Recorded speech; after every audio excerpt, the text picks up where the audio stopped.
Well, let's do it again because it's Bigs Live here God on damn it, let's go. June the 12th, 2022. Returning again this week, Ironhurst Charlie of the Doubleday Pro League. Iron, how's it going out there in Albuquerque, New Mexico? We're about 98 today, partly cloudy. It's been pretty nice. You're getting a breeze. Tonight it's going to go down to your favorite number, 69. Nice. With us as well, Frank Bucco. Frank, how are you this evening, my friend? I am fucking joyous. That is how I am doing. That's a good word. Fucking joyous. And just for the record, Starling Marte is not overrated. Oh, okay. Them's fighting words around here these days.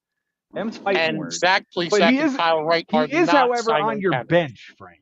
Starling Marte is, in fact, on your bench for this Sunday. It's because Buck Showalter has dementia and cannot field a lineup before, like, in a timely fashion. Okay. Okay. If you say so. That's the reason. Okay. Dementia. We're going with the dementia defense. Yes, I am. Okay. Very well. I'm just getting the link to the live stream here and going to throw it in the Doubleday Pro and throw it up on the boards in the bigs. Why not? I'm getting text messages from individuals. I believe our esteemed commissioner of the bigs might be joining us. That'll be dope. Oh, that'd be huge. I really believe he is.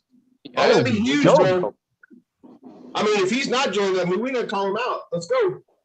Come on, Benji. I know you're out there. I know you're talk the listening bigs. already. Yeah, let's do that. We could talk bigs. We could talk big We got leagues. Nimmo on second base.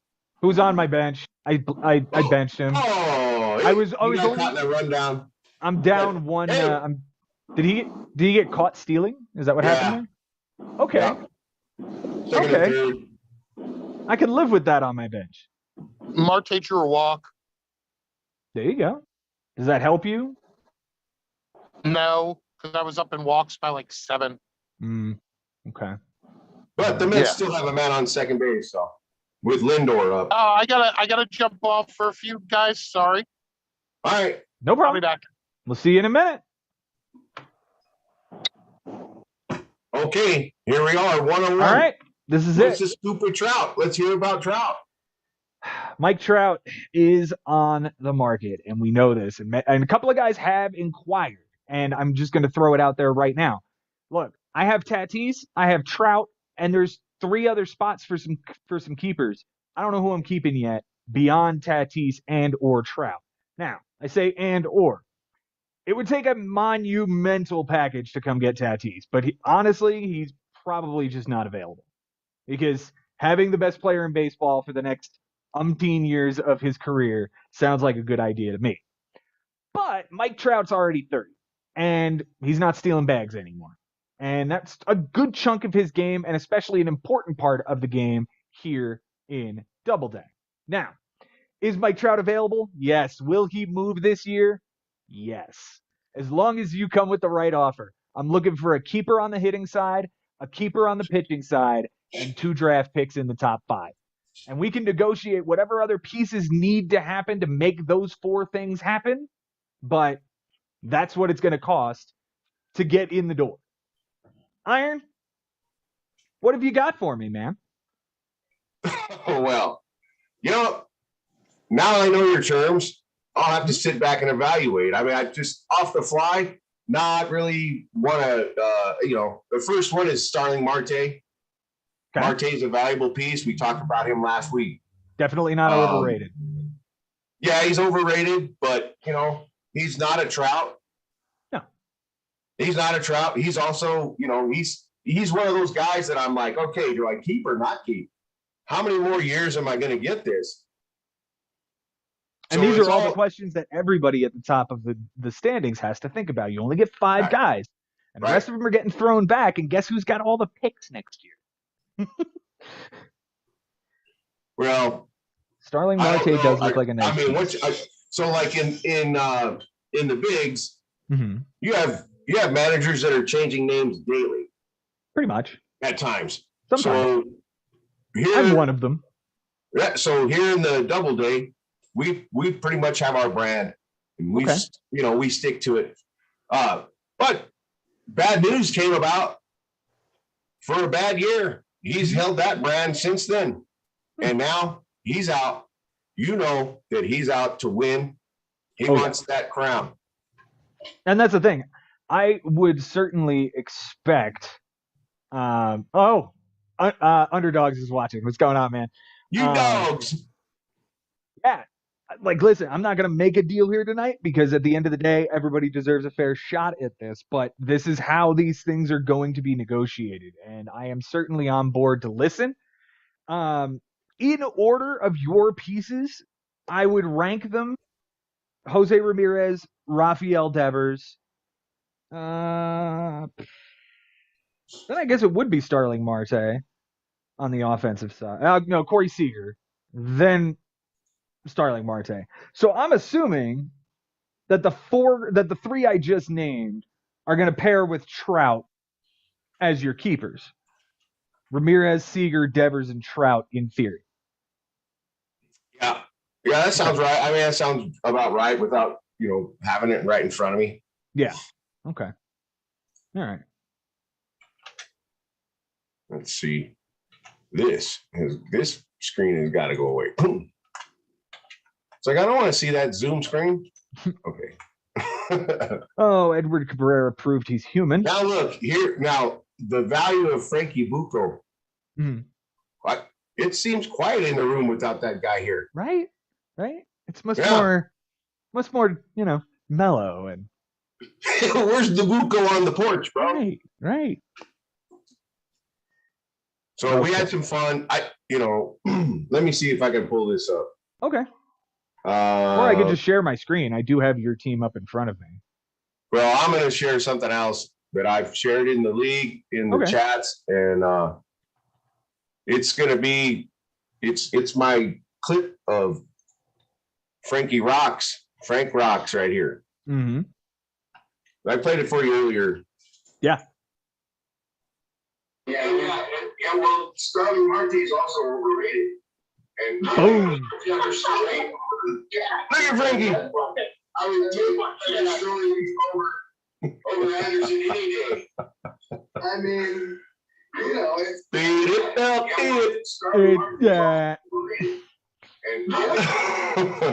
I think that's pretty good. I think that's great. That's Bucco on the porch right there, rocking it out, loving this team, loving his fantasy team. Yes. Yeah. This is a little like you look at me, right? Okay. I was a diehard Reds fan as a kid. Mm-hmm. We haven't been in the mix since Eric Davis. Right. That's a little name. Right. So but what fantasy baseball has done for me is it's made me more of a baseball fan than just a fan of a team. Mm-hmm. So it makes the game more interesting to follow the players, invest in them, mentally or whatever, and have them on your team. And that's why I'm happy to have this keeper league. I'm with you 1,000%. I grew up moving around a lot early in my childhood, so I started out a Red Sox fan because I was living in New Hampshire. But as soon as I moved to New Jersey in I want to say 92, 93, I became a Yankees fan. I was a huge fan of Don Mattingly. I thought he was the best player I'd ever seen. Oh, Don Mattingly is amazing. Donnie Ballgame was awesome, right? And then 95, 96 happened when the Yankees went to the World Series and won, and then had the end of the 90s. And I was a fan of that team because that was a homegrown built team from the inside with a whole bunch of really nice pieces that came together and won. You look at that team, there's some legendary players on that team. Yeah. And then it's right after they lost in 2001 to the Diamondbacks, it completely changed. And the dynamic of the New York Yankees themselves went from we're going to build this team to we're just going to buy this team. Mm-hmm. Giambi comes in, Matsui comes in, A-Rod comes in, and all of a sudden you're like, what happened to all of the guys? Like, Brett Gardner's the only homegrown dude that's lasted. Well, the coolest thing about Yankees baseball now is that we're talking about the players. We're not talking about the owner and the manager anymore. That's a good point. Talking about the team. So that transition, I think, was great. Yeah, and it's been quite a while since George has been in charge, and there are still Yankee fans that would point to that guy and be like, well, this wouldn't happen if George was in charge. Like, how long did you think George Steinbrenner was going to live? Yeah. Like, this was going to happen. You still are getting a quality team that has not finished under 500 since, like, the first Bush administration. Yeah, and with the blowback that they got for expanding and making those box seats so expensive, those like luxury boxes. They got some blowback on that. I haven't heard about that. How's that going? I mean, I'm out here in New Mexico. I just follow what I follow. Oh, yeah, and like the Diamondbacks that year that they won it, when they had Schilling, right? They picked up Schilling and matched him up with that madman on the mound. That dude is a beast. That dude, he is an alien. Like, you don't have 6 foot, 7 foot dudes. No. Left-handed, throwing 100. And he's playing the mind games with the batter. Yeah. He's like, I watched a documentary or something about him, and he said that in one game it switched for him. He threw up and in on a guy, and he fell back. I can't remember who it was, and he was like, "That's how I'm going to do it. I'm going to make them afraid to just be in the box." Yeah, I mean, again, he's an absolute alien. Like, there is nothing like him before or since. Yeah, it was one of the greatest seasons for me because we had them on the local radio.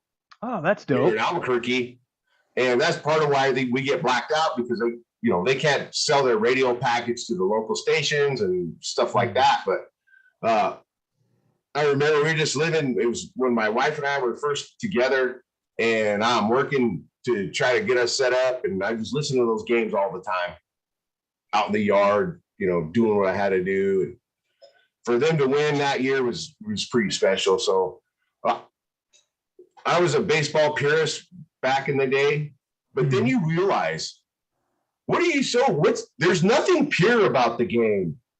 It's evolved over time. There's been teams in and out, just like we talked about last week with the Brewers switching from this league to that league. I mean, you have to have sustainability, and the game goes forward, right?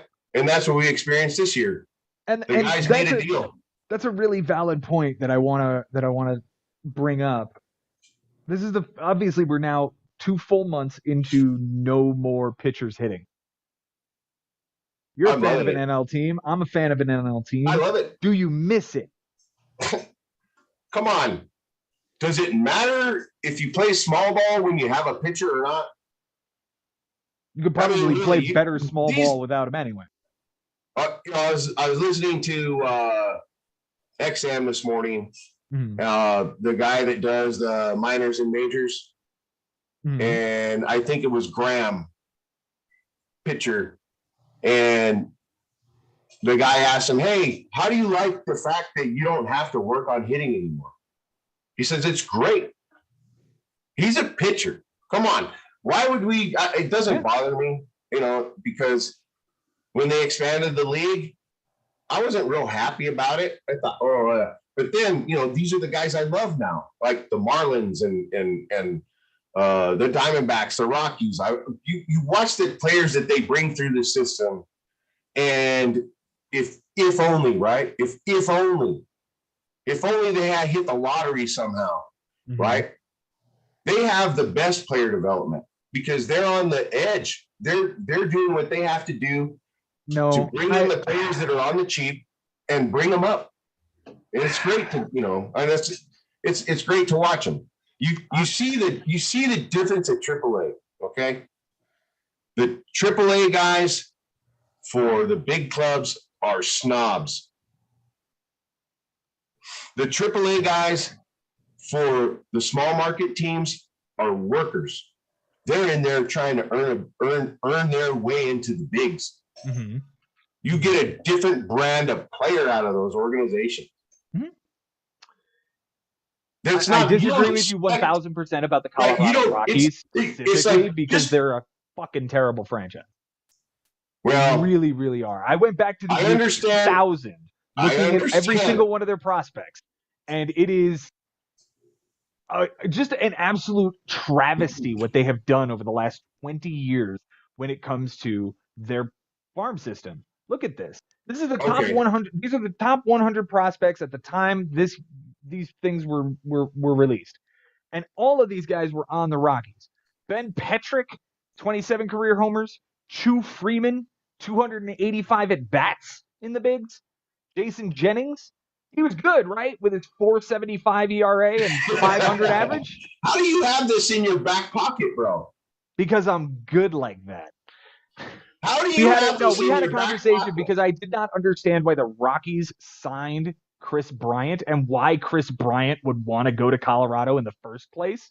Well, see, that was my response before you brought this list up. I'm like, yeah, who wants to play there? Yeah. And I guess Chris Bryant is like, I'm going to pad my home run total and, I'm never going to win. Well, he's never going to win. It's a hitter-friendly park, but it's not. They have a huge outfield. Yeah. They get a lot of fly balls, even with the ground ball park. It is the largest outfield to cover in the majors. It is like 2.8 acres. It's difficult to play there. Okay, and then on top of that, you're at 5,000 feet. Like I told you, earlier, we're at 5,000 feet here in the Albuquerque. It's the Rockies. Yeah, we live in the Rockies. The ball travels. And you hit a 500-foot home run here pretty quick. Boom. Yeah, Jesus Sanchez did it 2 weeks ago. There you go. He hit that shit all the way up to the Coors Light deck. In the third deck, 496 he went. Okay, so who's on my team right now? Jesus Sanchez? Yeah. Uh-huh. He's on my big team. It's whatever it is, right? So like last week I didn't catch the fact that and I also missed out on the guy. I was gonna pick him up, but I didn't know that Zach Plesac was a Cy Young candidate, and he's what? You think he's still a free agent? I think he's a streamer. I mean, why would you stream a potential Cy Young candidate in a keeper league? I don't know. The guy's got a 4.70 ERA. I mean, that's like razor thin. Well, and then what's his K per 9? 43 strikeouts, 61 in the third innings. That's not great. Yeah. Not great. No. 2 strikeouts every 3 innings. Yeah. Sit around waiting for Zach Plesac to step it up. He is, however, 2-4 on the season. So he's got he's got a losing record. Yeah. Oh well. We need Bucco, man. Come on, I'm like reaching here.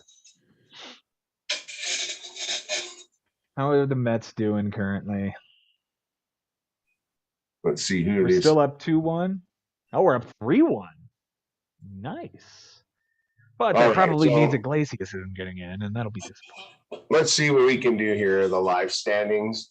Somehow miraculously, right? I'm like, let's do a screen share real quick on the double day. Is that cool? Yeah, go for it.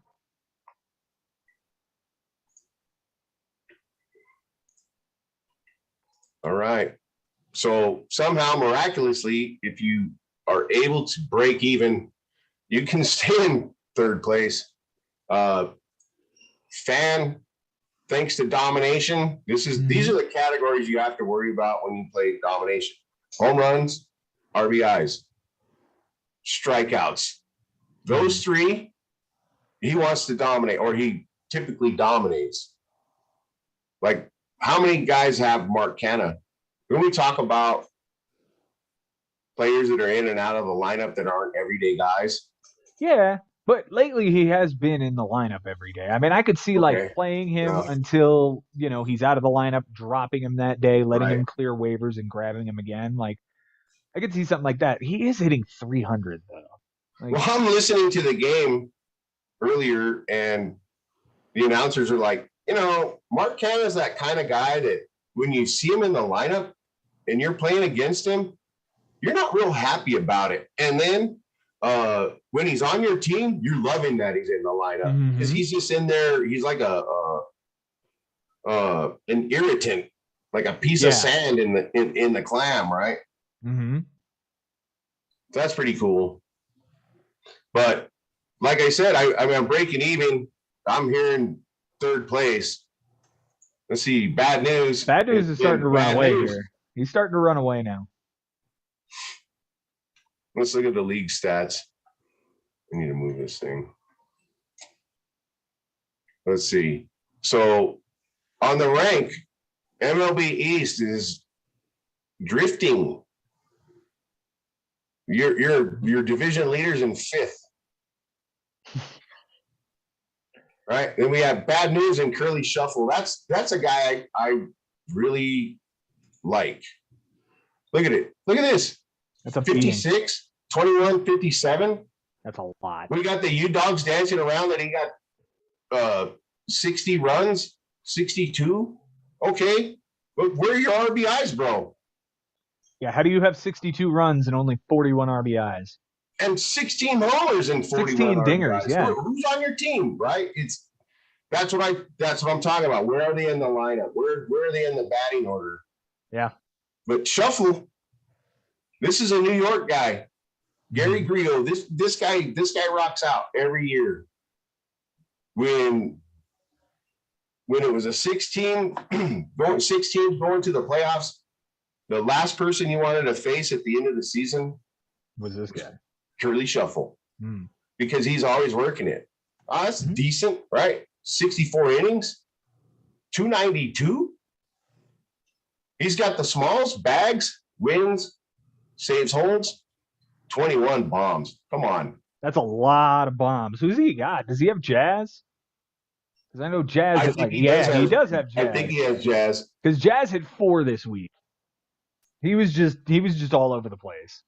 Bat speed, 9 RBI. Okay, that's what we talk about. Where are they batting in the order? Oh yeah, you're gonna hit some bombs, in the 7, 8, 9. You seeing the pitcher for the 3rd time, maybe? Nobody's How in the base. hell did I hit over 300 and lose batting average? Let's see. Look at this. Biggs, look at this, bro. But it's not that far here, right? 5 wins off. That can happen. Iglesias can get in and strike out too. That'd be great. So when you say you were up? I was up 9-1 today.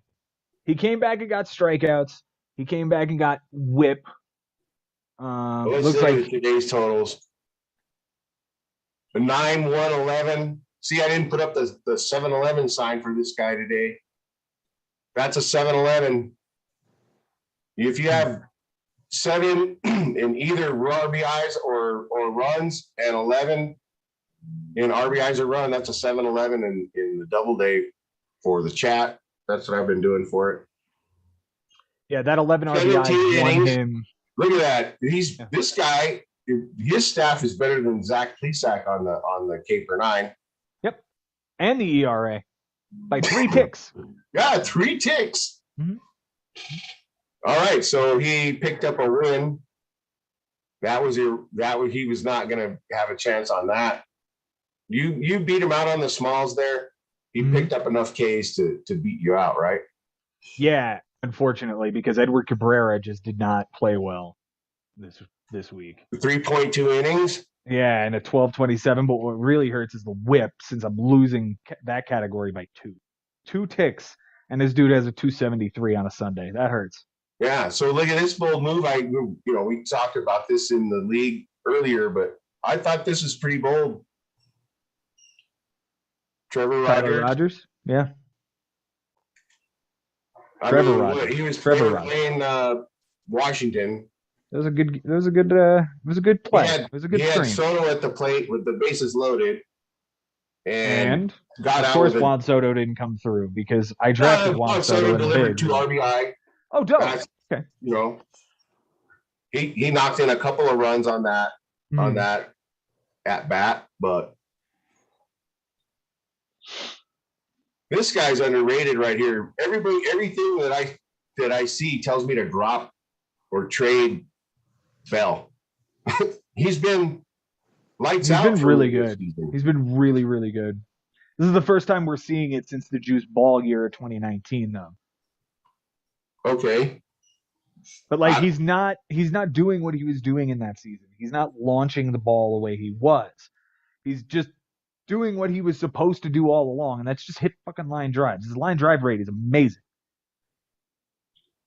Yeah, pull him up on the StatCast. I am about to.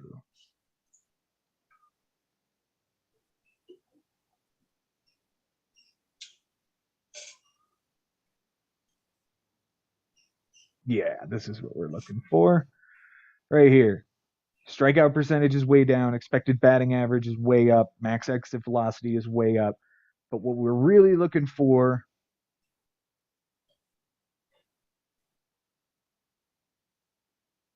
is, so here's the barrel percentage. That's down since last year, surprisingly enough.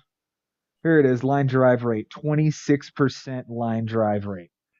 26% of the time he hits the ball, that's going to be a line drive. That's 1 every 4. That's every day. And it is significantly up from years past. His fly ball percentage is down. His ground ball rate. His solid percentage is down and his barrels are down, but he's still hitting line drives. Yeah. Yeah. He has such a low amount of weak contact. It's crazy. Crazy. He's really, really good. I would be happy to get him in a trade. Oh, that's a hint. I'm just saying. Right now I'm playing Luke Voit at first, and I have Yandy Diaz at third, with Kevin Biggio as my corner infielder. I mean, Voigt's good. He all of a sudden figured out how to hit. Well, it's like Franmil Reyes in San Diego was pretty good to have. Mm-hmm. Who was the other guy that was hitting bombs for them that left? Hunter Renfroe. Yeah. Oh man, to ride that Renfroe train when he was hitting those home runs, that was so much fun. Yeah. I went to a game a couple years back, and Renfroe hit like a monster 3-run bomb up into the Western Metal Supply Company building. That was fucking stupid how deep that was. Okay, who's on your catcher radar? Who's your catcher right now? Kirk? I actually have 2. I have Alejandro Kirk and Keibert Ruiz right now. Pull up Seranthony Dominguez. Okay, reliever for the Philadelphia Phillies. What about him? Oh, wait, Gabriel Moreno. Gabriel Moreno is a catching prospect for the Toronto Blue Jays. He's going to get some playing time. Yeah. I don't know how just yet, because Kirk's got a really good bat. Jansen's a really good defender and has a decent bat, and now this kid.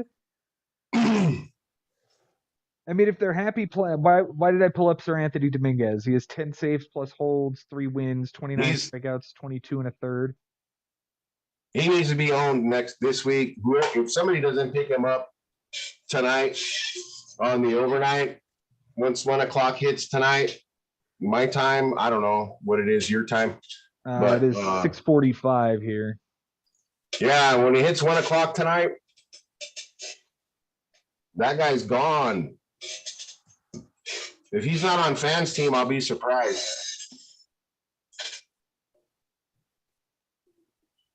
I think he's a good pickup. Okay. Roansy Contreras. He's owned in the double day. Was he owned in the bigs? I actually grabbed him for his first 2 starts and threw him back after that. He has been owned since.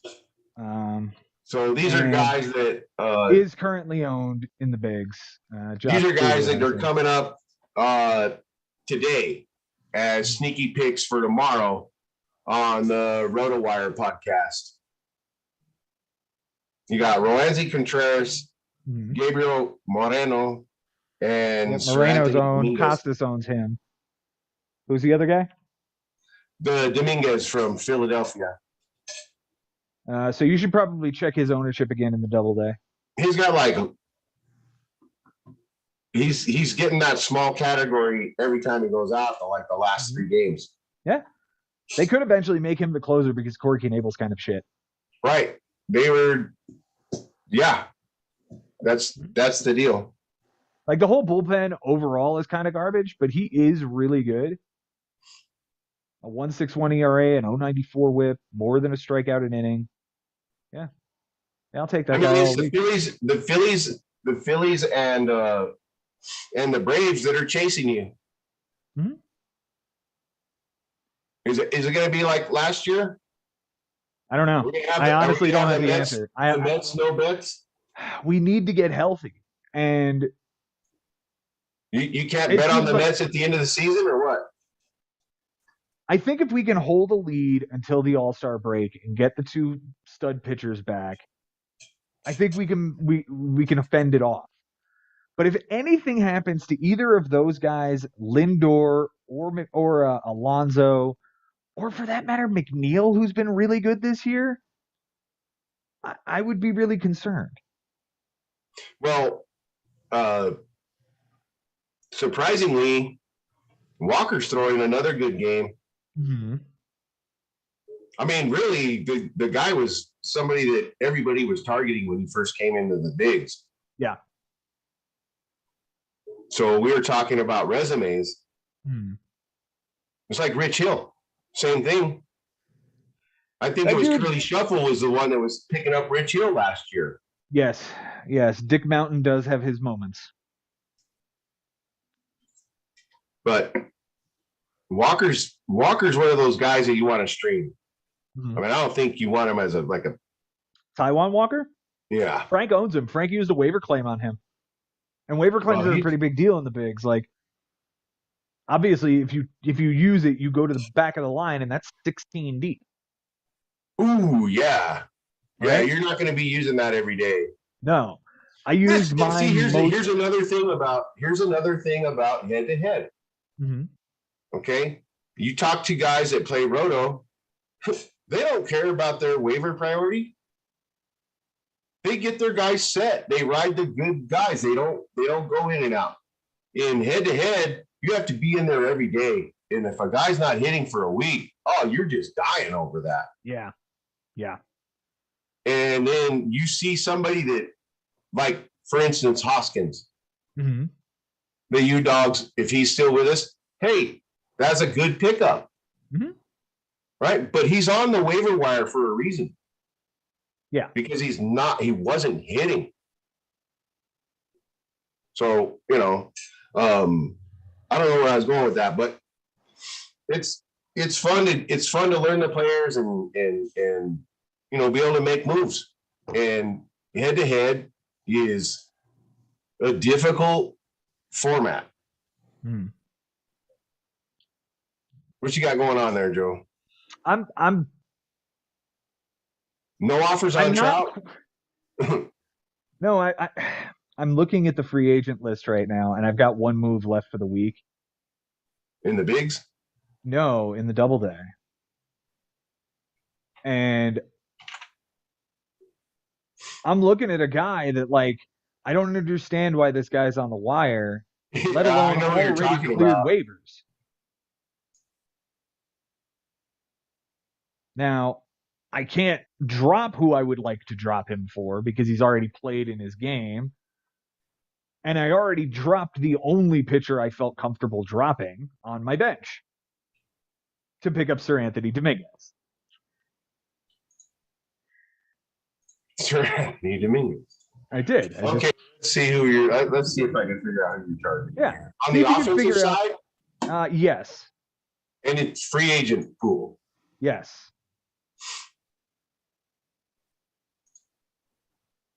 Yeah. I think I know who dropped this. Oh, wait. Let's look at this. He's having hamstring issues, but he's in the game. Yeah. He hasn't missed a single thing. Like, he hasn't missed an at bat. Okay. He is not producing. He's got plenty of RBIs compared to other players at his position. Let's look at that. Third base. Yeah. He has more RBIs. Let me see this. Hold on. He has Hold more RBIs than every member of my team other than Mike Trout. Every other member. You have one more move? I have one more move. Why are you talking to me about this? No, I just don't know how to. Okay, fuck it. Cheeto Man dropped him. For somebody can have Bumgarner. For Matt Reynolds. Matt Reynolds? Matt Reynolds was on my radar, man. Justin Turner in the middle of the fucking Dodgers lineup? I don't know what happened here.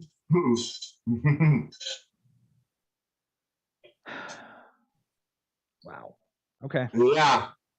I don't understand this.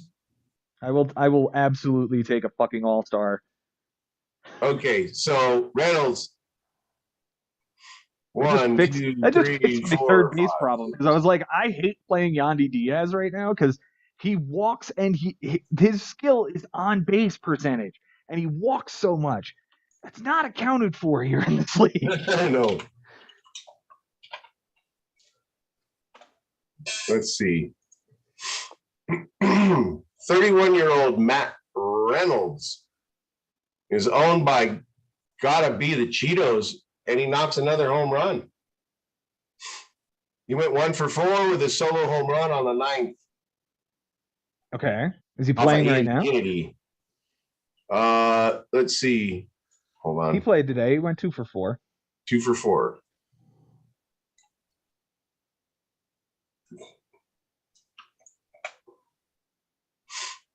He's hitting over the last 11 games. Mm-hmm. Okay. Over the last 11 games. I've told you this guy was on my radar.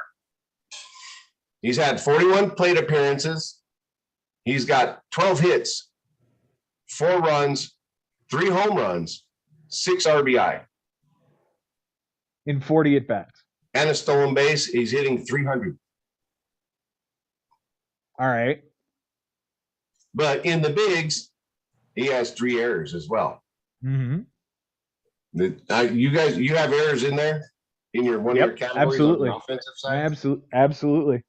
And yeah. So here's the deal, right? Like we talk about expanding Doubleday to 6x6. Mm-hmm. That's going to be hard for me to do. I just don't know which offensive category I would add. I know that I was thinking just like hits in general, but then that becomes like K's on the pitcher side. Yeah. My one and only request is on base percentage. You have to account for walks somehow in this league. Mm-hmm.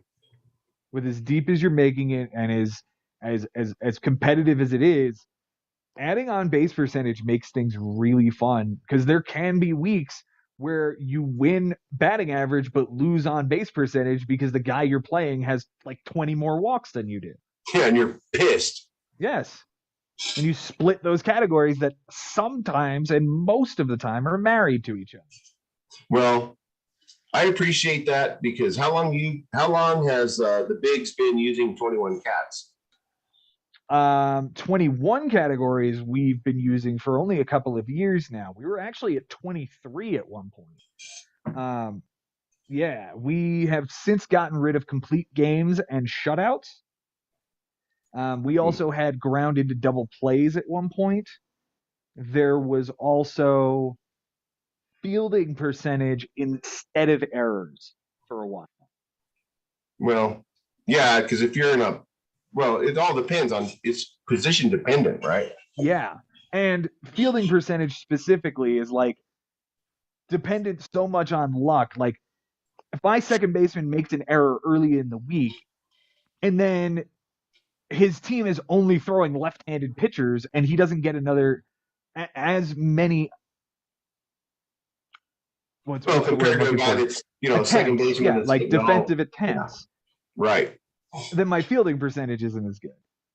But if he only had one error and goes the rest of the week without one, that's great.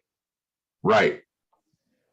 Yeah, I like the raw score better because it's more telling. We are, however, changing one category for next season. Steals is going to become net steals. So if you get a stolen base, you have one. If you get another stolen base, you have two. But if one of your players gets caught stealing, you have one again. Yeah, that would be pretty interesting to do. Right? Because you have to account for that part of the game too. And that's why the bigs is so close to reality. Like, there's so many aspects of the game you have to account for. That's why relief appearances is a stat in our league. Yeah. Yeah, so I kind of like that discussion that we had last week about saves and holds, saves plus holds, and relief appearances.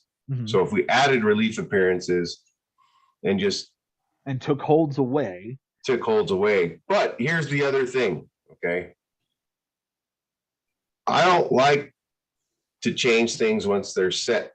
We were 5x5, the straight up 5x5 for 15 years. Now we introduce this season the keeper system. And I think I'm going to keep it this way for a while. Okay. On the stats on the 5x5 and see how it goes, because a lot of times what I've found is that in the Doubleday Pro League, we've been ahead of Yahoo as far as making adjustments.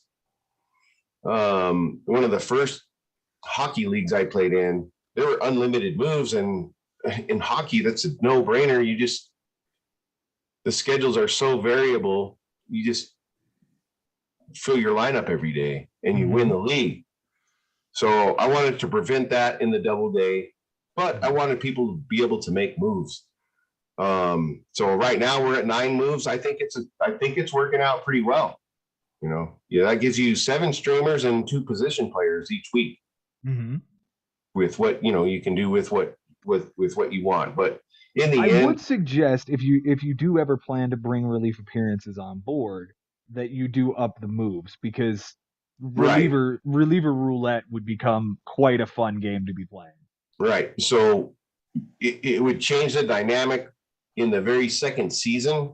And I don't want to do that right now, because we've all been playing for these categories and trying just to figure out adding holds, what it does and how it changes the game. Right. Because now a hold is the same value of a save. And I think I came to grips with that last week. I knew that that saves that holds were cheap, because like Simber, I picked up Simber. It was like nobody even cared. Now, in the format that we have, with him picking up wins and holds, that's part of a package, Right. It's very valuable in our league. And now I see Trout with a cowboy hat. Oh, did he homer? He's up to bat. He's 1 for 3 tonight, batting second in the lineup. He's going up against 1 for 3 tonight, with an RBI.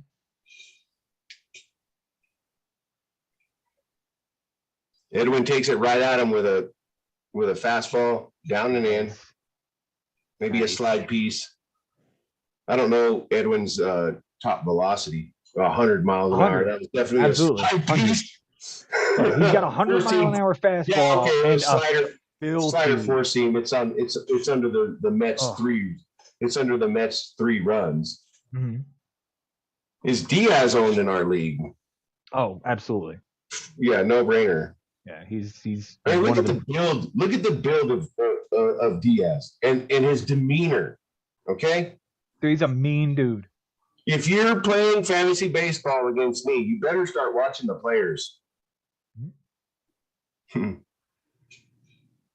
He sits him down.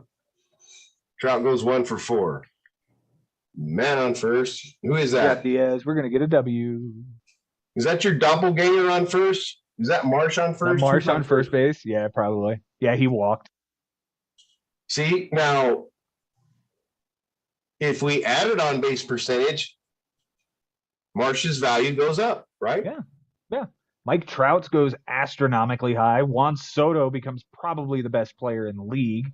Okay, so here, this is what we talked about early on, Mm-hmm. and it was in the chat, and I said runs. It's about runs. If your team is scoring runs and you are in and your lineup, okay, let's see. Let me look at the U Dogs and see Where all the runs are coming from. Well, the runs are coming from, here we go. All right, let me find the Zoom page. Mm-hmm. I've got like 700 pages open here. And I think I want this one. Yeah. Yep. That'll do. Okay. So Dr. 92, CB 92, he's got Varsho. Varsho is hitting 1st and 7th tonight, right? Yeah. I would imagine it's because it's a lefty or probably, yeah. Or it was, yeah. He's got Hoskins 0 for 3. He's hitting 2nd again. He's going to stay there. Look, that's pretty good production. Multi-hit games, stringing hits together. The guy's a good player. Josh Rojas, 3 runs tonight, hitting 400. Look at that. Mm-hmm. The D-backs stomped the Phillies. You like to see that, don't you, Big Joe? Of course. Anytime the Yankees, the Phillies, the Braves, or the Nationals get beat. Look, he's got the same thing. 2nd, 3rd in the lineup, 1st in the lineup. Multi-hit games, stringing hits together. Burger. Jake Burger has been on fire. Hitting 5th. Look at this. He has been absolutely untouchable. Clobbered 429 off of Perez. How long is Perez going to keep this up? Okay, who did we talk about last week? Underrated. Tommy Edman. Edman. Yeah. Bomb. 3 runs. 2, 1, 1, 1. It's the 15 steals for me that really does it with him. He's got 3 bags here on the board. Mm-hmm.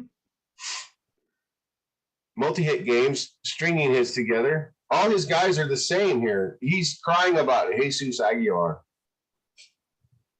Wah. Right, okay, first baseman.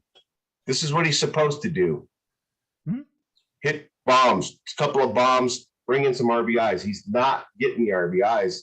So, yeah. Well, he's not getting the RBIs because Jazz Chisholm's at the top of the lineup. Jazz is knocking them all in. Right? And look, he's batting 4th. Like, this game he had the 2-homer game was against Houston. Jazz also had 2 homers in that game. Yes, sir. Joey G. Not bad production there. I mean, he's fungible. He's something. He has streaks where he's something, and you have to avoid the streaks where he's absolutely nothing. Right. Again, unfortunately, so much of his game, the strikeout, isn't accounted for in this league. Like, if we counted strikeouts, you don't want to be anywhere near this guy. And for that matter, Chris Taylor, Javi Baez, and like Patrick Wisdom. They're all relevant here. Yeah. Look at Hap. Hap's been on fire lately too. Shuffle dropped him. You dogs picked him up on the Scoop that up. 23rd. Scoop that He's up. been riding him ever since. Job since the 23rd. Oh, You know, damn. you talk Okay. about the underdogs, and they're former champion. He's got Acuna, obviously, who's been Yeah. dynamic. This is a no-brainer. Yeah, Dylan Carlson's back from the IL. Carlson. Love this kid. Oh, last year he was just like so hot to own. Mm-hmm. And then Profar, okay? He's a real player. We were talking He about him is. last night. Like, that's a real at dude this. now. Okay, yeah, probably 1 for 4 each game. Yeah. I don't know what he was, but 2 for 8. He shows up, Mhm. gets a run, multi-hit games, stringing hits together. 3, 2. Leading off for the fucking San Diego Padres. I mean, Look at all these runs. Mhm. He's getting some RBIs as well. Jose Abreu has finally picked it up. He's hitting 250 now. People who were worried about Jose Abreu when he was hitting like 160 after April, he's hitting 250 now. 2 hits, Pretty sure he's- 2 hits. This is going to happen. He's probably He on also- base. But He probably the- walked a that couple 0 for times 2 here. also had 2 walks at the 500 on base percentage and 2 walks. That's not accounted for. Yeah. And those 2 Donovan? runs come because he walked. Does anybody want Donovan on their team? I did. Mm-hmm. Really. Look at this. This is so valuable because he's corner infielder, middle infielder, and outfield. Yeah. Plus right field granularity. Mhm. So you have mobility in your lineup. That's another reason why Profar is relevant in this league as well. No doubt. With 5 position eligibility and Yes. both corner and middle And being see, eligible. our underrated guy, Edmund. Now let's see. He's only middle and outfield are his extras, right? Let's go. I don't foresee him coming and getting a third base eligibility, or I mean maybe another outfield, but certainly not a third base. Let's see what he's at. Yeah, he doesn't even have any playing time there. Yeah, no, Nolan He's getting Arenado is ready- a thing. He's getting ready to gain center field. Okay. He One still more, has to one more play. game in center, and now he has 4 position eligibility. No, that's a countdown, right? So Oh, it what is? so it started at 10, and each number displayed is a countdown. remaining. Yeah, there you go. So remaining games. So he needs to play 9 more in center or start 5 games in center. I don't think that's going to happen. Let's see.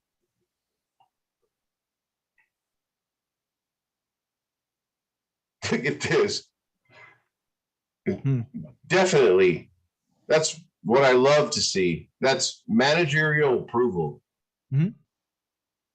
No doubter.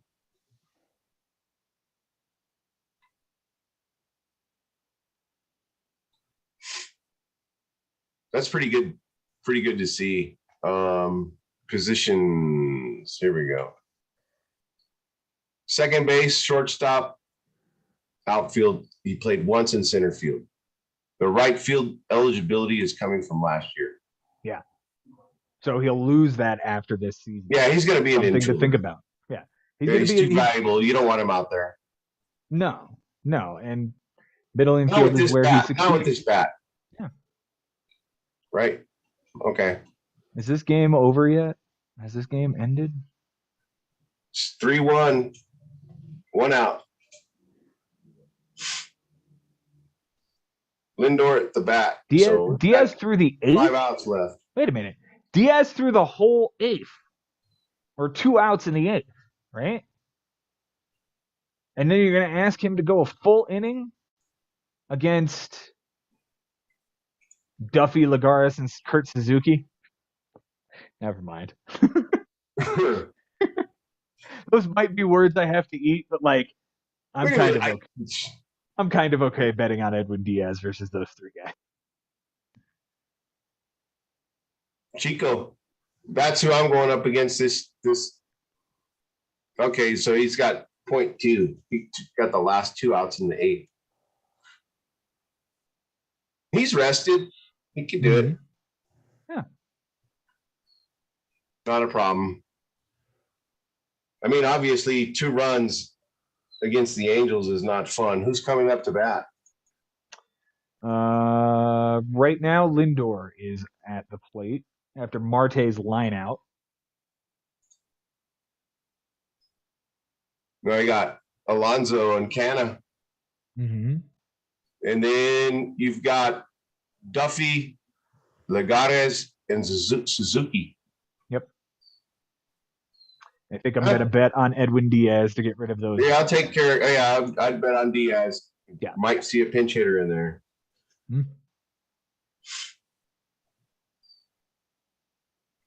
Are you seeing the my page with the game up? No, what I'm seeing is the Diaz page. Okay. There you go. Here we go. I just put it on the Yahoo. There we go. That's what I'm talking about. Yeah. All right. So, Iglesias is in? Ooh, that's important in the bigs. That is important in the bigs. Because now I'm up to 9. He's got 0.2 innings pitched and 1 strikeout. That's awesome. I kind of need him to get 2 more outs, which isn't possible. So, oh well. I'm going to fall 1 out short of winning innings. I tied relief appearances at the end. That's that slide piece again. Or somebody with this. What's Iglesias' max velocity? 97? 98? Probably something like that. 95. Top pitch velocity. It's all Edwin Diaz in this game for the top velo.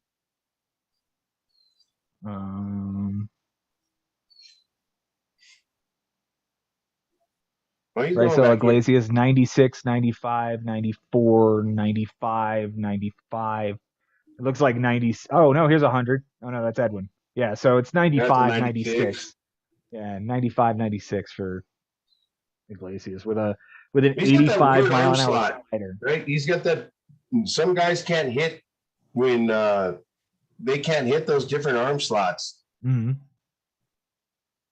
Yeah, that's why a guy like Tyler Rogers was so successful last year. Was like nobody's expecting a fastball. That's gone. That's out. Did he really just hit it out? Yeah, I hit in the bullpen. Boom. What does that do? Diaz takes a drink of water. DeGrom fans are dancing in the stands. Okay, that doesn't even do anything tonight, bro. Yeah, that doesn't do anything to the matchup in the bigs. I mean, it hurts and it sucks, but whatever. I'm gonna end up with like a 280 something, 283 ERA. The score doesn't change. Yeah, 283 over 57 innings, and I lose both those categories.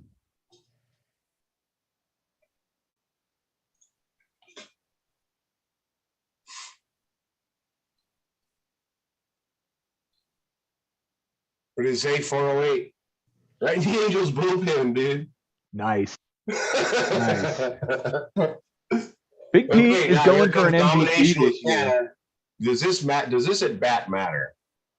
It does. I would love to see Canna pop one right here because it's going to knock Fan down another notch. I'm hanging into third place with a 5-5 tie. This will be my second tie of the season. You got the shufflers giving Swag Money the beat down. You got bad news for Maris. And here I am hanging on. And Fan is right on my tail with an 8-2 coming out of 5th place. He was in 3rd most of the week. Mm-hmm. Domination today he's a tick away from a 7-11 with 2 extra runs, right? Mark Canna just doubled.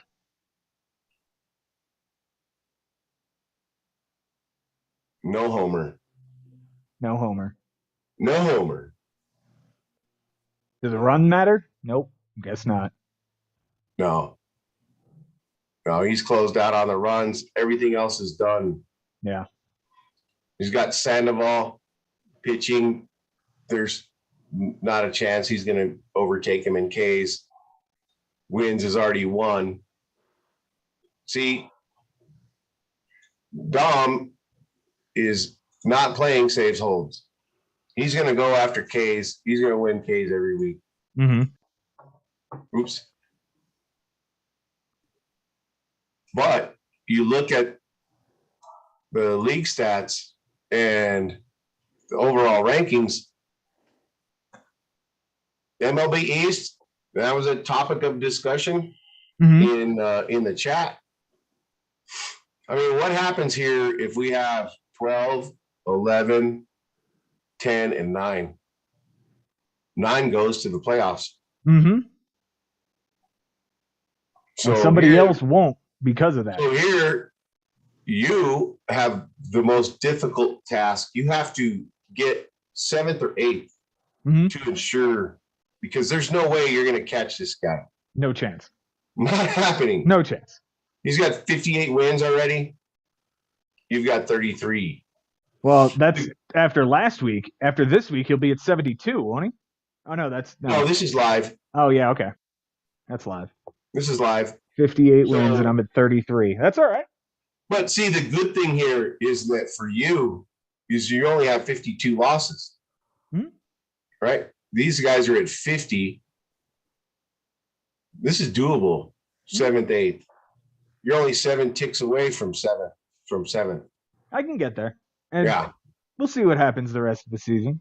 It'll be you've got Tatis on his way back. Yes. At some point he will be back. Okay. So and India, Tatis. All these guys, Tatis is the only one that's pretty much untouchable. Oh, look who has Nimmo. What's he done for you this week? A home run? 3 RBI. That's better than Diaz. I like that dude. I like Brandon Nimmo. Yeah. Catchers, Kirk. Batting average all day long. That's why they want him in the. That's why they want the other guy in the lineup. Yeah, I guess if they're replacing Jansen, they want home runs. But he's only hit 1 homer in the minors. Then I don't know what to tell you. Yeah. MVP of the week though might just be John Birdie with his 4 fucking steals. Bring that up in the bigs. You don't have him right there in front of you. I had him in double days. Where is he? It's second base. Here. Oh, that's 4 steals and 4 RBI. Yeah. That is a little fucking dude, but he is really fucking good. See? That's hard to overcome, those 4 steals. And the fact that he got 6 and I still won is, huge. Bad news, 12. 12 this week? God damn. You're happy with 8. So is Ollie. Very. Very. Let's see. Home runs again. This can't be ignored. Okay. We got the second place team with 80 games played. Okay. Dom, 80 games played, 79. Bad news. He doesn't need to play 80 games and still kick your butt. But Curly Shuffle is going to do what he's going to do. He works hard and picks up the right guys. He's got 6 save holds. ERA, the whip, fungible.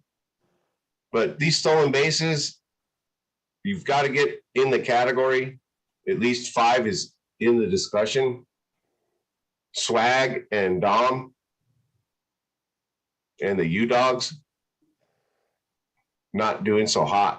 But these 21 bombs and 57 RBI. That's sick. That's sick. Yeah. I'm just looking through the batting average. 292 batting average.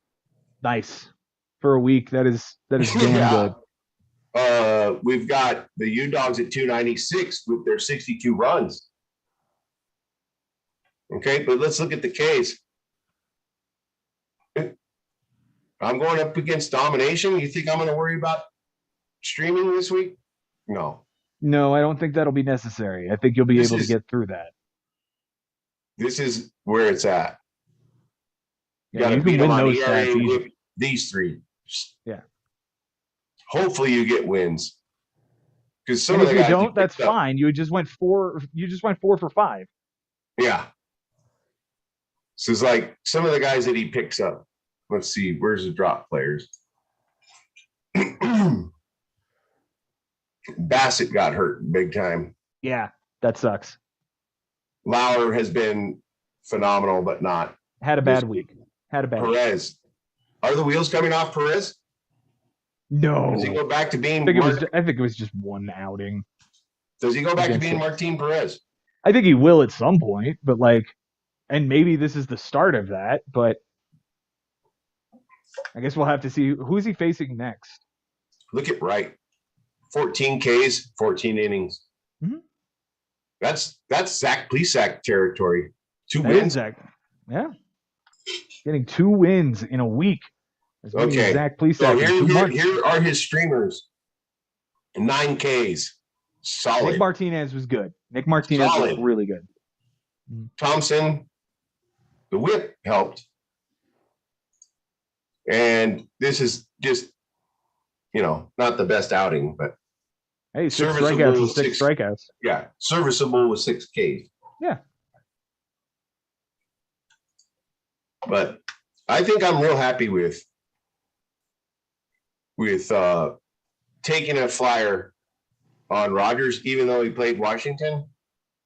He was aggressive in that game. The whip isn't great at 1.4. That is not good. He's walking guys. Oh. That's his problem this season, is he keeps walking guys. Mm-hmm. We'll see. He's going to have 1 start next week.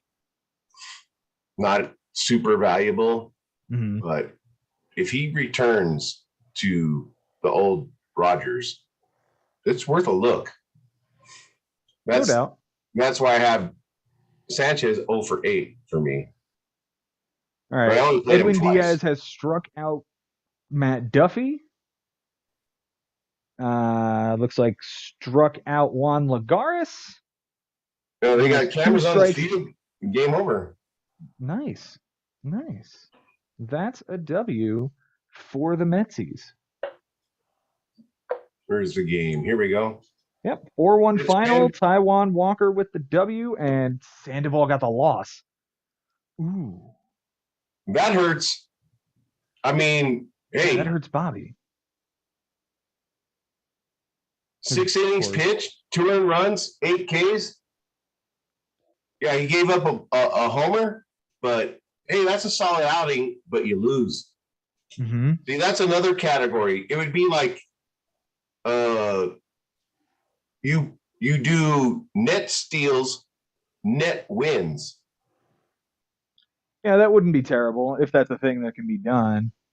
Oh, please just give him that L, and I'm going to win 10-8 because he's going to tie me in losses with 2. Hey, let's go to the Bigs Live on the Yahoo dashboard. Absolutely, let's do that. Let me pull this up right here. Because it's not really impacting Doubleday right now. Things change all the time because of the number of categories we have. So, this is the standings we're looking at right now. Big Acuna, Chris Levy still out in front. Ben, the defending champion and commissioner, in 2nd place after this week. Jimmy Dunlap is in 3rd. I'm going to be in 4th. Looks like John. Oh, wait. Stop the presses. The game is over. And entering Bigs Live from Matawan, New Jersey, weighing in at 192 pounds of chiseled steel, whenever the hell he joins. Now you can see I've got my opponent featured in one of the weekly deals. Hey, here we go. We got some He is the reigning, money. It's defending, money. Lord Sheldon. undisputed world heavyweight Bigs champion, a 3-time champion, and the commissioner of the Bigs, Ben Nisman. Welcome to Bigs Live. How are you feeling tonight, sir? Joe, I'm on a cloud that's pretty high right now. I can't really describe it because it's all just happened in the last 24 hours. But right now I'm feeling pretty good, and I'm looking forward to discussing baseball with all you cats. So Yeah, man. let's make it happen. With us, I have 2 commissioners of 2 leagues here in the chat. This is a great moment to be talking about the league and leagues abroad. Now, Benji, you took down a 14-4 W this week. What a finish here, because this was close coming into today. Yeah. And we're gonna break it down much more in depth tomorrow. But this is a great win for you, man. This is a great get right. Yeah, no doubt. And the timing is great because after playing you last week, I just felt like I needed to keep that momentum going. And playing Costas, it's funny because last year I played him the first week, and then I played him in the final week of the season in the finals. And then here I am trying to beat him for the 4th time without losing. And I really wanted this one. And he played me tough, but I was patient with the ads. I had 4 left going into Sunday, and I fucking turned an alarm on it for 2:57 a.m. last night, and I made sure that I got myself up and ready to pick up probable starters because he had 3 pitchers going. I had 1. And how amazing our league is that I pick up the first guy, and while I'm doing research on the second guy, he's gone. Jimmy Dunlap picks him up at like 3:02 a.m. because he needs a starter too. So I say, okay, fuck it. I'm just going to get the last guy. And there's one last potential probable starter to throw on Sunday. It's Boston's starter. I didn't know who it was. I was trying to find out. Some people said they already knew who it was, but I just kept waiting. I didn't check. I had to do things during the day, like fold laundry or do the dishes, like be a person. But every 15 minutes, I kept looking, and I finally found, and I knew what I was looking for, like Boston Star. I knew I had a free ad. I didn't even need the time to drop someone because I had put Joe Adell in the NA spot. I had a free ad.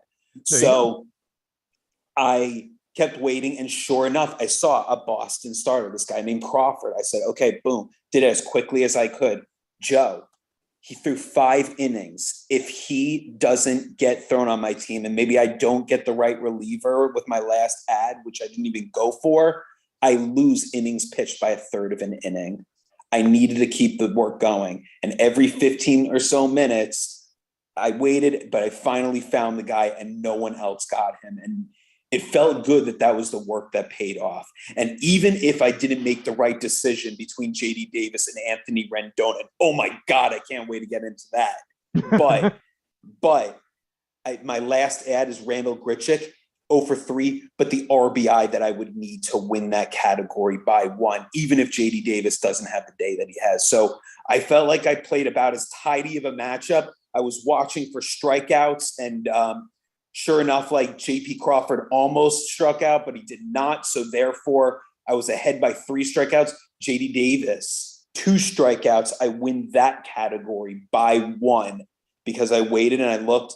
And it was interesting how Costas couldn't catch a break. Like Trevor Story had a 2-0 count. He's losing by 1 walk. He couldn't get that walk. And dude, here's another one. I benched Miguel Cabrera today because I had Santana and Votto. And since 2017, Joe, I've felt like if I needed a walk, those are the 2 guys that can get me a walk. I believe I was either tied or down by a walk going into today. And it's just unbelievable. Yeah, and the runs that I needed as well. Well, Miguel Cabrera actually had an 0 for 2 days in a row. And usually I will not freaking bench a Hall of Famer a second straight day after he had an 0 for day. But unbelievably, like he had it twice, and Santana did exactly what he's supposed to do for me on a Sunday. And in general, this whole week, he had a good week. It's been an unbelievable week, but it feels good that this week, the hard work, the management, the decisions that I made, JD Davis, I needed a run and a home run, and it happened. And if I pick Rendon instead, maybe I'm not talking to you today because I'm that furious, because It just came down to that. But it just worked out. And I feel like it felt good to have that confidence again, to know that if I stick to my guns, I can beat anybody. Despite what the players do on the field, I can change the future in some way, shape, or form. Well, Ben, it was a really good win for you. I'm happy for you. I know Costas is probably licking his wounds this week as he drops to 9th overall. We've got a few more matchups that we will talk about, but I would much rather hear some league discussion. Ben, I've been talking with Iron here about the things in the league that are missing, and specifically aspects of the league that you're just not taking into account when you enter into a 5x5. And the biggest, most glaring one to me is on base percentage and or walks, because there are so many guys whose value astronomically goes up the moment you put those two in play. Sure. And on the pitching side, I have about nearly talked him into adding relief appearances and taking away holds from the save plus holds and playing with the same dynamic that we do with our bullpen. Okay. Any input as to where you would? Yeah, well, one thing I thought that, and I'm sure the Iron Man runs a very strong league and with competitive guys, and the fact that he does have, something that's set up, that's worked for as long as it has, that's a testament to someone that has a lot of commitment, and that already says a lot.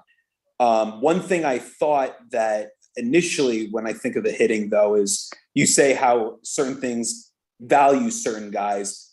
One thing I feel like is that's important that devalues some hitters is strikeouts. Like Chris Davis should not be a good player, and Right. If you want to take the good out of him, you should be, that's okay, but you should be also willing to take the woes. And that's not only the bad batting average, but this as well. Well, there's a lot of guys right now that are benefiting from the Reds players on, in the five stats that we have, or 5 categories that we have. If I add errors in there, it's not too fun to own those rookies at this point. Right. So I like the Bigs setup. You have a spot for me next season, I'm going to compete with you guys. Yeah. I'll jump in. I'll take, it's a redraft, right? Yes. Yeah, that's the thing. Like, we're not a keeper. And one thing that's in your favor is that I cannot remember us ever keeping the same, except for maybe 20 into 21. We have never kept the same 16 guys year to year. Like, someone Jay Ferraro either like came back in 21. Right. Well, 20. Oh, right. You're right. 20 into 21. Jay Ferraro came back. Who did we lose there? No. McCloskey stepped away. Right. Yep. So every year something changes. So yeah. Well, go ahead. I was going to say. Well, here's the interesting thing about the double day and the introduction of the keeper system. Last season, I just let it ride. Yahoo set the league up to where we had unlimited moves, and it caused a lot of friction with some of the old guard. And we were coming from the genesis of the league was competitive players, and we were trying to match as closely as possible to the standard 5x5 in Yahoo, so that we could watch who's getting picked up in our league and go pick up those guys in other leagues and beat the shit out of other guys. So anyway, as we go forward, and we had all those moves last season, I lost 3 guys after having the same 12 teams for maybe 3-4 seasons in a row. We've With got, everyone being active, all 12 Yes. guys are basically Oh, yeah. active. because in the early days we had guys that weren't active, and I played their roster. I told the guys, I said, look, all I'm going to do is keep the roster active. It's not fair that it was active in the beginning of the season and not active in the end. Whatever happens through attrition, yes, this team's going to finish last, but you still have to play them because I'm going to set the roster. So you set the rosters, but would you make adds and drops for those teams? I think so. I can't remember. It was a long time ago. Okay. So that set the tone early on that, look, if you're not pulling your weight, then you're gone. Right?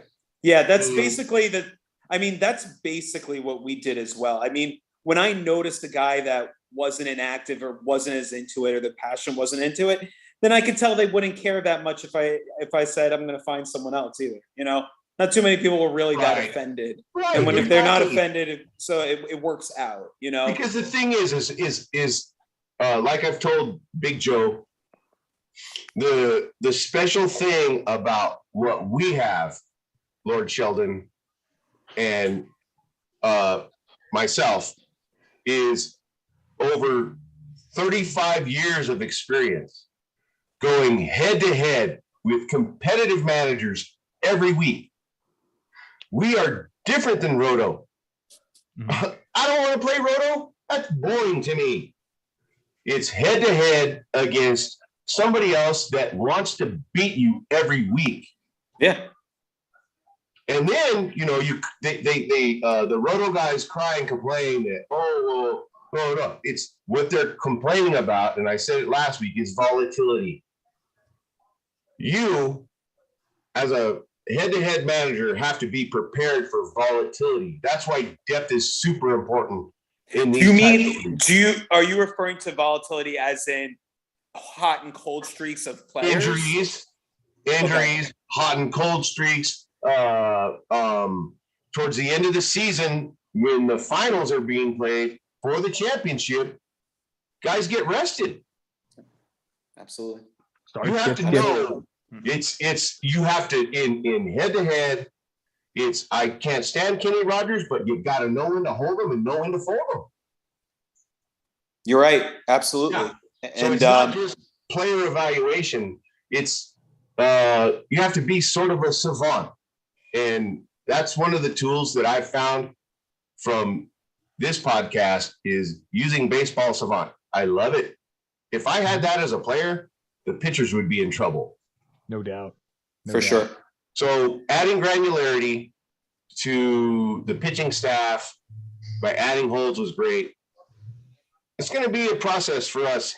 I think the solution for me is to leave it as it is for my guys.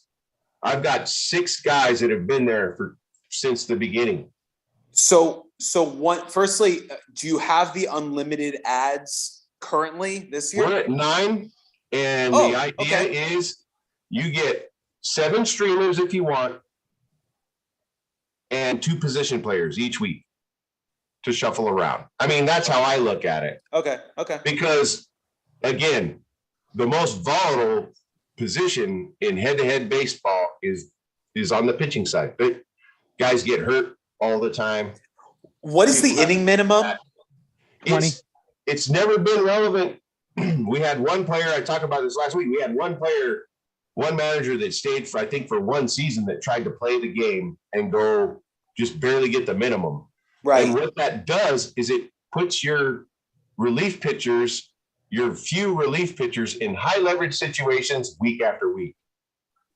Mm-hmm. You have to have some sort of balance with starting pitching to balance out those home runs that get hit by a pitcher that's in a relief situation that has to throw a strike.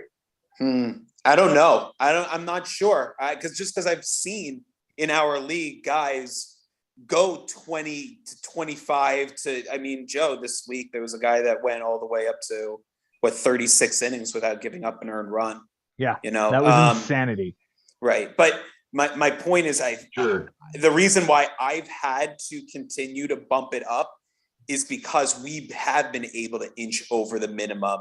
And because Right. we do have a lot of other negative pitching stats, like home runs given up, walks given up, besides ERA and whip, and losses is a stat as well. So all of these things make you want to stay away from a starter. In a lot of leagues, just start every starter. For us, Okay, it so- may not. so- Go ahead. For the guys in the Doubleday, give us a breakdown of the history of your league, and I love this. let us know who you are and why we want to compete against you next year in a new league that is It's the Bigs Doubleday Pro League, head to head. We're gonna hash out the categories and we're gonna go for it and see who's the champion. We're gonna have 6 on the Bigs and we're gonna have 6 in the Doubleday. All right. I don't know where I fit on that, but Yeah, I mean, I don't know either. Like, here's what I'll say. I'm very curious and interested. I can't definitively say whether I can compete in this league or not, but what I will say is that I am curious about it and I'm willing to have a discussion about it.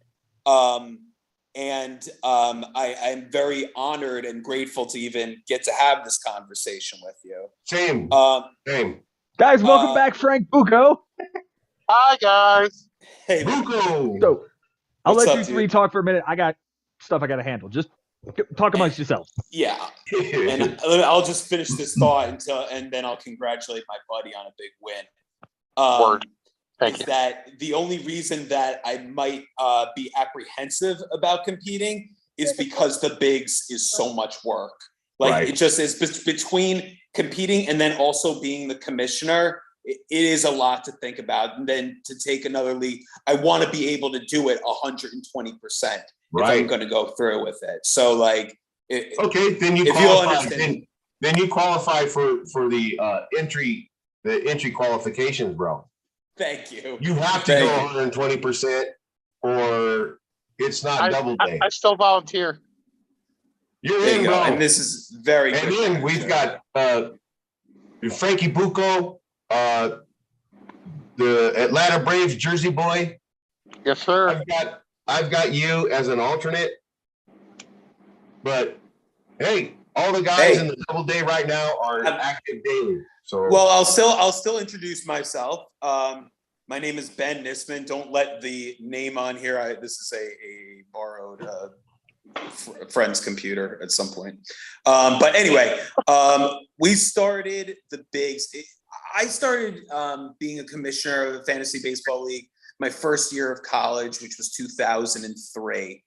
I wanted to do 16 teams. Even when I was that young, like I wanted to do like as many teams as I could and as many stats as I could without overlapping. And of course, over time, things changed. And I think we have a good format now. In 2005 is when Joe joined the league. And I think that's when it started to take its like a whole new nature. And over time, just realizing, so the unlimited ads that you once had, we did also. The difference was for so many years, and as you know, this is just a learning experience and realize, and I'm pretty sure Yahoo had the option, but we used to always make the ads the day prior. So you used to always have to prepare the day ahead. So if rainouts happened, you were kind of screwed. You know, you couldn't go and get a player. So that's how we had it going all the way up until 2016. 2016 was the first year that we started making ads the day of, where you could just we just did that this year in the double day. And So- it's fun. I yeah, like it. It's more realistic. You know, if Yeah. there's an issue, like you can go and make that switch. The thing is that I knew that there would have to be a limit on the ads. And the first year I did it, it was 21. And that was still too many. There was too much movement, too many guys that are going into waivers, not many guys available for you to go and get. Right, because So- that's what happened when we had unlimited ads. Is every relevant player was on the waiver wire. Yeah, it just doesn't It's like, work. no. It doesn't work, and it's not Uh-uh. realistic. You know, so over time, I just had to, one, we talked about inching over the inning minimum. We had to raise the minimum and lower the amount of ads. So at one point it was like 34 inning minimum, 14 ads, 37 minimum, 13 ads. Finally, we've come to a good balance with 12 ads, 42 inning minimum. One thing I've noticed that you mentioned you have holds in your league. Yes, so basically, we equivocated saves and holds. So if you get a save, it's the same value as getting a hold. Okay. The only thing that I don't want to say criticize, but question is, do you think that doing that devalues having closers? Do you feel like that kind of makes a good reliever just as valuable as a closer? And is that okay? And if it does, is that okay? You know, is it not a big deal? You know, I think, you know, we're almost halfway through the season, and I've got 5 middle relievers, you know, next line, or they're on a committee or whatever. And I'm competitive, but if you have those top line closers on a winning team, it's way more valuable than what I have. So, you know, there's still the strategy of trying to find those elite closer guys and taking them when you can, because you know they're going to pitch every other day, or they're going to pitch 2 innings. I've got Bednar. Bednar's been huge. Yeah.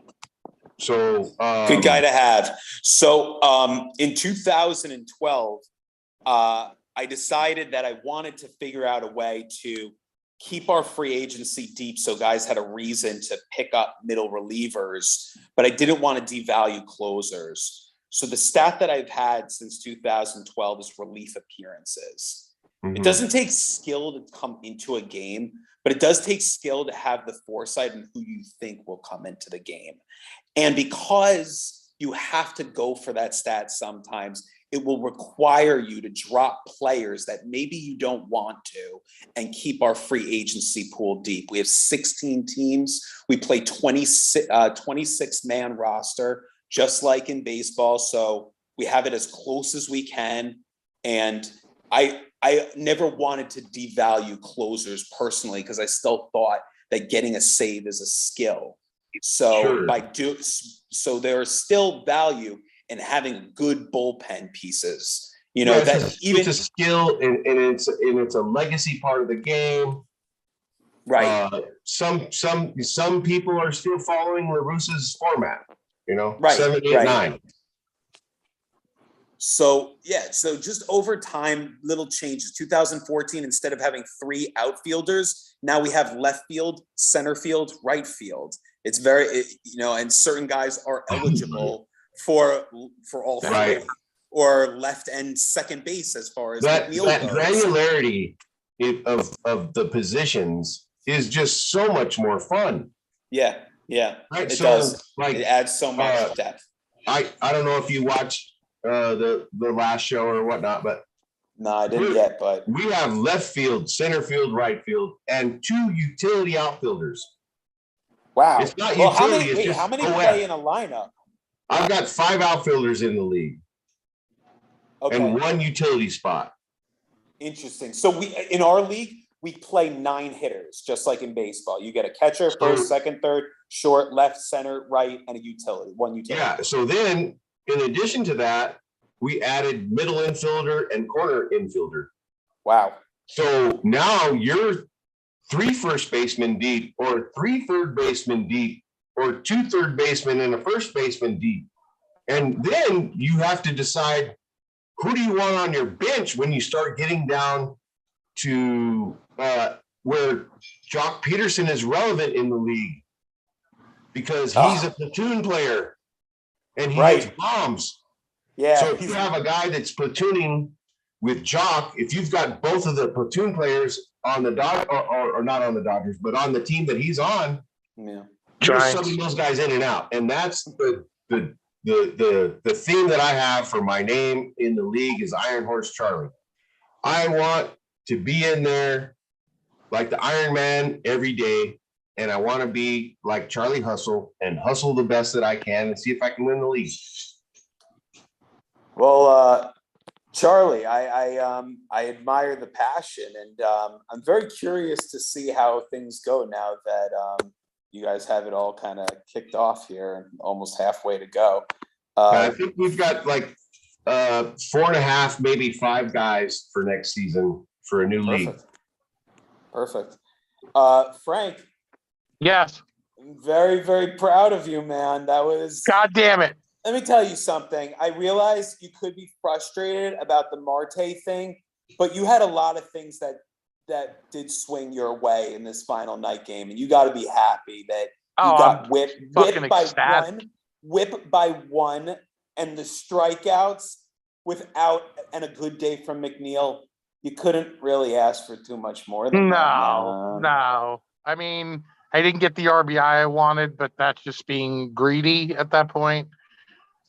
Oh yeah, I loved it. I was fist pumping all the way to the bank when he was when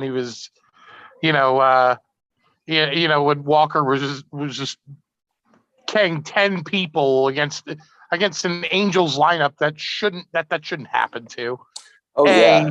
And then I was on here earlier and I was watching his last inning and I'm sitting there going, I was saying to Joe, I said, you're the mathematician here. I said, you got to tell me what else I need to get down past the whip, right? And he goes, well, he goes, you need this next inning to be clean. Yeah, I think I'm like, 3 in a row. And I'm watching it. He strikes out Marsh. He struck out, Trout popped out or something. Matt Duffy was the final guy that he needed to get out. And he has like an 8-pitch at bat with Matt Duffy. And I'm like sweating. Wow. Oh my God, it was terrible. And then all of a sudden, Matt Duffy pops out and I was like ecstatic. Like I was just like 12-9. I told Joe, I said it's gonna be 12-9. I even told you on the phone, 12-9. That's how it's gonna roll. That's what happened. Oh, wait a minute. I do not remember you ever saying that. I said 12-9.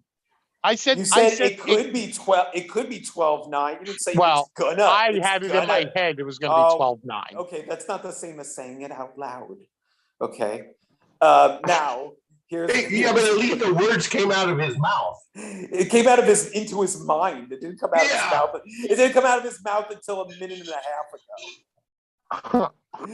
Okay. Hey, Frankie.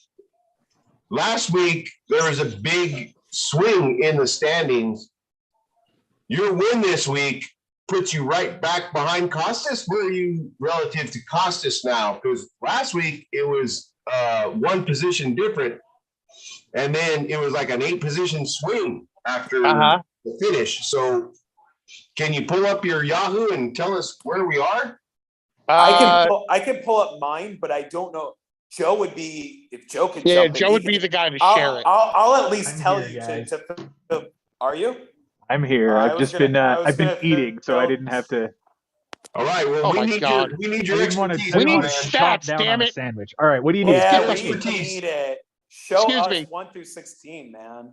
Oh, you want the statistician? Let's get the fuck going. We want to see it. We want to see the standings. Yeah. All right. Well, here I want to talk as much shit to Costas as I can. I went plus 10 this week. I love it. Ben, I'm so proud of you. Thank you so much. You're in a position to take another bye this year, right? Oh, come on. Well, come on. There's 12 weeks left. Let's not get ahead of ourselves. Hey, Big Joe. Yes, sir. Let's not skip over the fact that the Gramagons are in the top 5. The Degramagorgons. Okay, well, who loves iron? I thought you were Charlie. For the record, I thought you pronounced it correctly. I love it. Thank you. All right, don't do that because then we're going to hear all about it for the next fucking hour. Yeah, but still, he's in the top 5. Let's see what your name is this week, And what happened to Great Apes? Did they change their name? He did. Nope. He's now back to the Brook Dogs.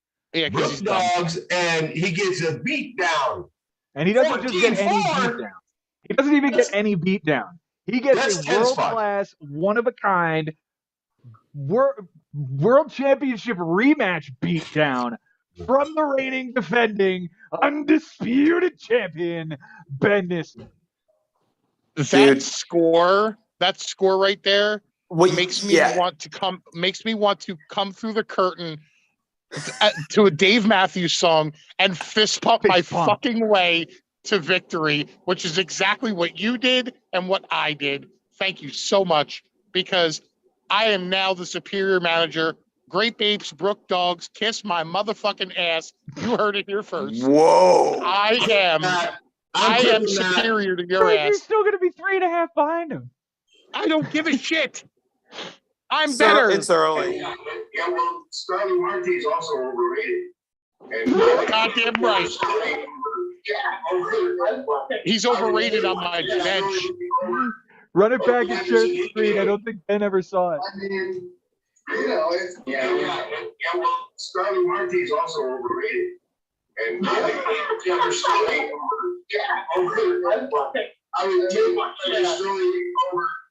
over Anderson any day. I mean, it's I mean, it's the bigs, brother, and you're Yeah. pumped. Love it. Okay, Love go it. back, Joe. Big Joe, please show me the standings. Yeah, get back to the I want to standings. see where Frankie Bucco is right now relative I'm in 11th with this win. to the I also- Dogs. Boom. I also wanted you gentlemen, after we look at Right there. unless we're gonna look at mine first. I wanted you to take a look at how many stats were close and how many I won by one Yeah. or Yeah, tied. let's do that. Let's do One. that. I want to see this format at its finest right now. Okay, this is This is a good week for that, actually. yeah, Yeah, exactly. come on. Exactly. Because there's a little bit of everything this week. All right, Yes. Ben Okay. gets a huge win here, but you know how close this actually is? 1 run, 2 doubles, a triple, a homer, 2 RBIs, a steal, a walk, a strikeout, 2 errors, 21 ticks, and 46 Yeah, ticks? that's 26 separated ticks. by the end of the day. This was close. Yeah, those two were close going into Sunday. Those separated. I had like a 4 for 24, but had those counting stats I needed, like the walks, the runs, the dinger to tie it. And then on the pitching side, 5 innings. 5 5 innings. innings. A needed to win, go and 2 chase it. 2 losses, 2 walks. How about the home runs given up was pretty darn close towards the end. Yeah, I mean 5 Well, there, okay. but I guess Yeah, it's going not into the day, here. it was 2, I think, or And the 3. relief appearances are separated by 5. So Yeah, that. Benji went all in on this day. Yes. Okay, hey, Big Joe. Yes, sir. Let's go to your transaction page. Okay. I want to see Right, because I made moves 4 that, ads. that were made. Right. So this is a good day. This is a good day for that also, because we have 12 ads for the week, and I had used 8 going into Sunday. 4 in the pocket. So 4 in the pocket, exactly. And the ads begin right at 3 a.m. That's when the day begins. The day begins So- midnight Pacific. Correct. Right. So- So that started here with Jimmy Dunlap grabbing Paolo Espino for Nabil went- Prisman. Wait, he got it earlier than my first one? Wow. Yes, you dropped Beeks for Jeez. Kramer, and he got Espino first.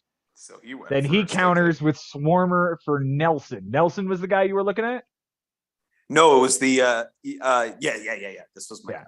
Yeah. Okay. He would have only gotten you 1 inning. I would have went after that Crawford guy anyway if I could Mhm. find him. And then So it's So what Jason 3-3. grabs Zach Thompson from St. Louis, who still hasn't gotten into a game since the 4-inning stave, 9 days ago? Insane. Daniel Lynch for Cole Sands, What Ben? time did I do that? 12:05. Mind you, we're 5 3:05. minutes into the day. 1, 2, 3, 4, 5 moves. in 5 Yep. minutes. And how many of them are East Coast moves? you All know? of them. Oh, right. No, Jason's in Colorado. Jason's Colorado. Jason's in Colorado, but Yeah. but two of Still, these guys are. Yeah. You think about that's the dedication. Mhm. So, and then finally, Uh, then continue. We're not done yet. Jason Yeah. then turns around and picks up Chris Flexen at 12:30.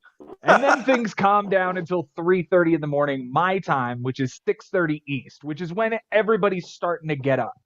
And, No, not on a Sunday. Oh, right, on a Sunday. Okay. So Mike Sherman's here picking up Adam Ottavino at 3:30 in the morning. Right, who just had a kid. Right.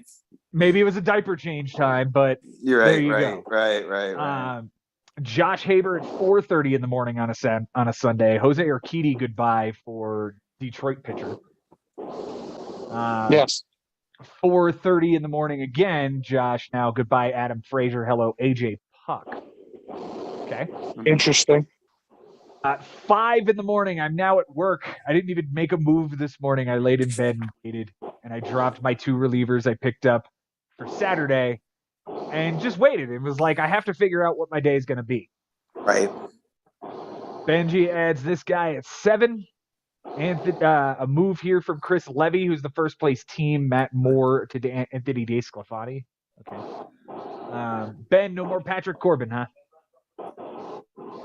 No, I mean, this is a guy that I added yesterday. I mean, he was dropped, on Monday basically, and for 2 Sundays in a row, he has pitched deep enough. Oh no, sorry, because yesterday was Saturday, but for his last 2 starts has been but pitched deep enough in the game to get the W for me, and not give up bombs. So I'm pretty satisfied. So if someone else wants him, cool. But he was there for me. He might be there for me again when I need the specific categories. In this case, it was innings and a W. And I'm just fortunate again that this guy Crawford, that no one jumped on him ahead of time. I don't even know his first name, Joe. Cutter. It's professional wrestler Cutter Crawford. No, that's not his first name. It's Cutter with a K. I see what it says up there. That cannot be his human name. No, that is not. No. Oh my God. That is Chipper Jones all over again. His name's not Cutter Crawford. Hey, bro, I've got a nephew named Cutter. Really? Spelled like that? Yes. Okay. No, with a C. Dude, We'll it is see. his It given says name. his name is Cutter Crawford. Martin Crawford. That is his All right. actual first name. I That is his stand human corrected, name. humbled, and I am sorry. It is a real My name. brother named him after the pitch. Oh, Cutter. cool. That's After the Cutter. But spelled it with a K? No, with a C. You might not have heard that part. Oh, maybe. Okay. Okay, so all right. So Jacob Junis now here at 8 in the morning for Trent Thornton, who did get into the game today and got 2 strikeouts with a relief appearance. We'll have to see if that matters when we get to that matchup later. Yeah. Tomorrow. Jason back at it again at 8:45 in the morning. Patrick Wisdom from Bryson Stott, who did play 1 for 3 with a walk. Pretty nice. okay, Guy is here's a on no-brainer. fire. Here's a no-brainer. Drop Duval for Berger. For Jake Berger. This is a Mike Come Haber move. on, This is a Mike Haber move, guys. We let this one slip. Big Look at Joe. this, Duval dude's had 2 homers today. Big Joe, Okay. it looks like you're going to be making a lot of moves in your other leagues. He's available in 6 leagues nice. that you're in. Nice. I don't understand. You're telling me that Mike Haber dropped a guy and then he hit 2 home runs? Yep. That's That's bizarre. rare. That's bizarre. very bizarre. That doesn't happen. No. Well, He was 0 for 8 with 3 strikeouts before that in his previous 2 games. hey, Yeah. He had an Adam Duvall a one-time Adam Duvall type game. Yeah. Well said. It's Meanwhile, this basically dude, what Jake Adam Berger Duvall is does. like- Yeah, basically. This guy Jake Hamburger is fucking hitting What is he doubles doing? and homers like it's his job, and it kind of He's- is. But yeah, He's well, batting 280. yeah, and Did 8 you know homers that- and 22 that, RBIs, and look at this last 10 games. Probably a small sample size too. to get Look, all those RBIs. 2 hits, 2 hits, 2 hits, 2 hits. Yeah, multi-hit games going crazy. Yeah. Yeah. Okay. Is he hey, for I've real? got a Is he question for for real? you guys. Or is he He's- your Mercedes all over again? He's real right now. Right. That's true. All right, I have a question for you guys. Yes. Do 2 start pitchers matter in your league? Yes. Yes. Yes. Yes. You mean Absolutely. you mean 2 in a week? Yeah. Fuck yeah. Yeah. Yeah. Fuck yeah, absolutely. Yeah. Okay. So you want to see RotoWire's 2-start pitcher list? Yes They're and pitcher no. rankings for next week. I do and don't, because honestly, Oh, my guys are I on don't there. want. I kind of just want my own. I don't want my brain to be swayed on seeing other information, if that makes sense. Over Well- under Kenley Jansen has 30 saves this year. Okay, well, let's just do this No, for never an mind. exercise. Never mind. It's a joke. Okay, It's a fair joke. enough. Fair enough. Okay. Go ahead, Charlie. So, let's see. If where you is gentlemen it? are still here, by the way, I'm gonna have to jump off again for a short period of time, but I will come back on. Enjoy Well, I the can show. tell you that the show's pretty boring when you're not here, bro. Yeah, you do add a Sorry. flavor of Come entertainment. on, Frankie B. I made this Sorry. show for you, Frank. I really, Yeah. really Listen. did. I made Listen, this live asshole. because Frank I Bucco need- is good I live. need a John Madden-ish Frank Bucco line by the end of the night. No doubt. Like, one of my favorite ones ever is I can't remember exactly, but it was, these are the things that are going to help you unless it hurts you. That was one of my favorite ones. Okay. All right. By the end of the evening, you will get one of those. Okay, good. Sound like Something to that effect. Frankie Berra of fantasy baseball, right? It's the Frankie Berra comment. Yeah. Yeah. Yep. Okay, So so kind do of you feel- see my kind of stream? Mixed league. yeah, I do. And look who's there. Okay, now I'm going to say These are the free agents. no. What So is this? I have 2 leagues that I play in right now. They're both Okay. keeper leagues. Okay. And what's cool is Rich Hill's a free agent. Judas is a free agent. I can see who the free agents are. Judas is also hurt. Well, what I'm trying to show you guys is that it's cool to go in to RotoWire and set up your leagues, Oh, cool. because when you, and it's a subscription, but look, Flexen, Reddish, all these guys that are being talked about, I can see if they're available in one or two of my leagues. Mm-hmm. Hmm. And they're being talked about because they've been hot lately? Is that No, they're Well, two start pitchers this coming week. So these are the streaming. This is streaming upstream. Okay, article every week. Sunday night you get this with your subscription to RotoWire. So Am you I can getting go this and clean your two start league week out of and Dylan Cease? See No. who's available. Is So- Dylan This is- Cease going to this give me is 2 awesome starts that this there's- week? These are all these guys that are going to go 2 starts. Yeah. Well, Here's you can see what- who's here's two what I'll stars, right? If you're streaming, here's another thing, right? If you're streaming, and you got Smeltzer available, but he's going against the Diamondbacks, boom, you add him. You add him before you add a mixed reliever. Right, Yeah. in that league. So the thing Yes. is, in our league, something like here's the thing: a 2-star week is important, and I Gentlemen, stress I will it be back. because okay, I stress that it's important because we have innings pitched as a category, we have wins as a category, we have strikeouts as a category. ERA whip, you could go either way with a 2-star pitcher, but having a bunch of 2-star pitchers doesn't mean you have an advantage in our league, because if they're poor, losses, home runs given up, walks given up, you're sacrificing just as much as what you're putting in for the 2-star pitcher, unless your ERA is kind of bad going in, you got nothing to lose, so you might as well start every starter. So what this will do for you in this format is help you pick out the players. Of course, this is based on a 12 team format. Right. 16. It's a little different. I got to kind of. So, Yeah. like, if you've got the 15 relievers here, where you get to mix relievers, you're going to be able to take maybe Snell or Minor. Yeah, right, in your league because of the depth. For sure. Absolutely. These are guys Right. that get picked up in our league, you know. Right. And then, like, I talked with Frankie last week. I'm like, what is this guy doing for you? He had a reliever in there, and I'm like, what's he doing for you? Very little. So That was you're also the better off conversation about taking a Yuli two-star Gurriel. pitcher, right? You got Mike Minor going against Arizona and Milwaukee. That's softball. I mean, in some respects, right? Yeah, it depends. I mean, it's one of them. The first one is on the road. It's right? which minor shows up. Right. Right? Is it going to be Martin Perez or is it going to be Mike Minor? Because he can be either guy. Right. I agree. And that's why, you know, you kind of flip the coin there.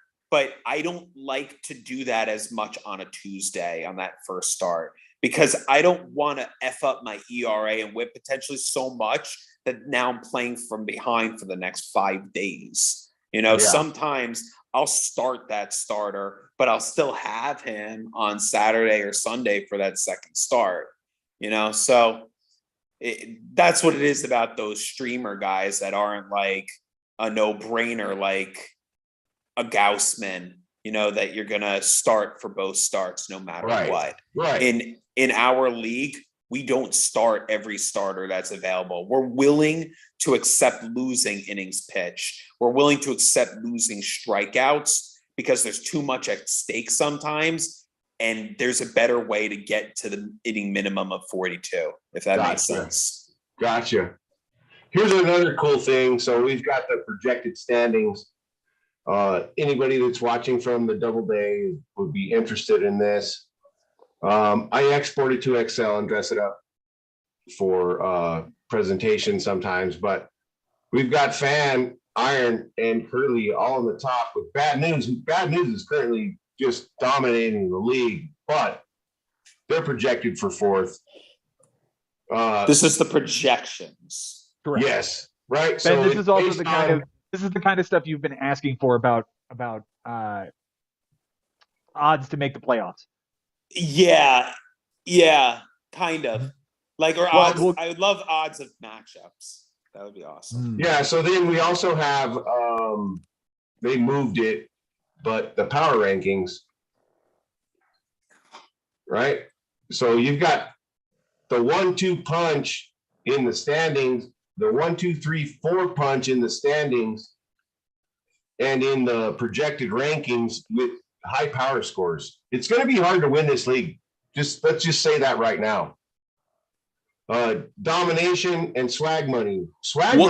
What are these percentages? This 70-72. Like what do these? This is your power. This is a ranking based on the rest of the season projections for the people that you have on your lineup. This is your hitters or pitchers or both. Team, the entire team. Because look at how Joe. shit that team is. Look at that shit team right He's there. straight from the bottom. But why? What makes his team all the way at the we'll bottom? talk about that here in a away, second. dude. So, like, the power score is based on projections. The standings, the projected standings are based on projections and how the players on your team are doing right now.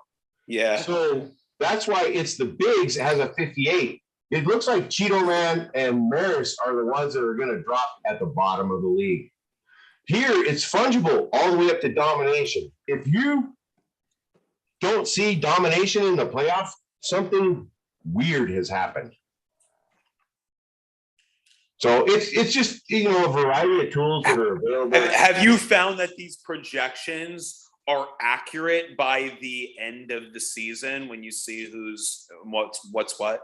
Okay, so let's look at, we have Justin Turner and Gurriel in the top 100. Typically, if you have guys that are in the top 200, straight across the board with dominant players, of course. But if your lowest vantage point or your lowest projection is from here up, you usually have a pretty dominant team, right? So that's why I've got all the way down to Bednar. But if Turner's available in the league, I don't know if Big Joe's going to pick him up or not. No, he's no longer available. I just grabbed him. Yeah, and then Gurriel, he's your on base run producer, but he doesn't hit home runs. So that's why he's available in this league. Got it. Grichuk is probably a domination toss off for another bat. Yeah, I mean, it's interesting. I mean, all these players, I'd like to see what free agency looks like in this league. Just like the free agency hitters. I don't know where it is. Couldn't you just pull it from the same window that you had? Oh, okay. What's that? No, this works.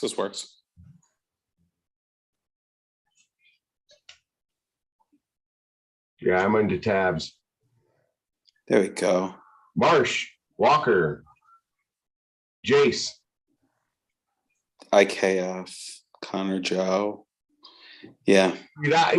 Most Most of these guys, Marsh is a free agent in our league, but most of these guys aren't. Yeah, they're all fungible, right? You're gonna pick them up when you can. Yeah. Pitching. Yeah, probably not much. Pitching is basically relief. Yeah. Available. Not surprising. And how many rounds? How many are on the team? Like on your roster? So let's go to my team real quick. We've got 1, 2, 3. Wow. 4, 7, 8, 9, 10, 11. You ain't seen nothing yet, Ben. 13 hitters and the regular pitching format. But I want to add a relief pitcher here.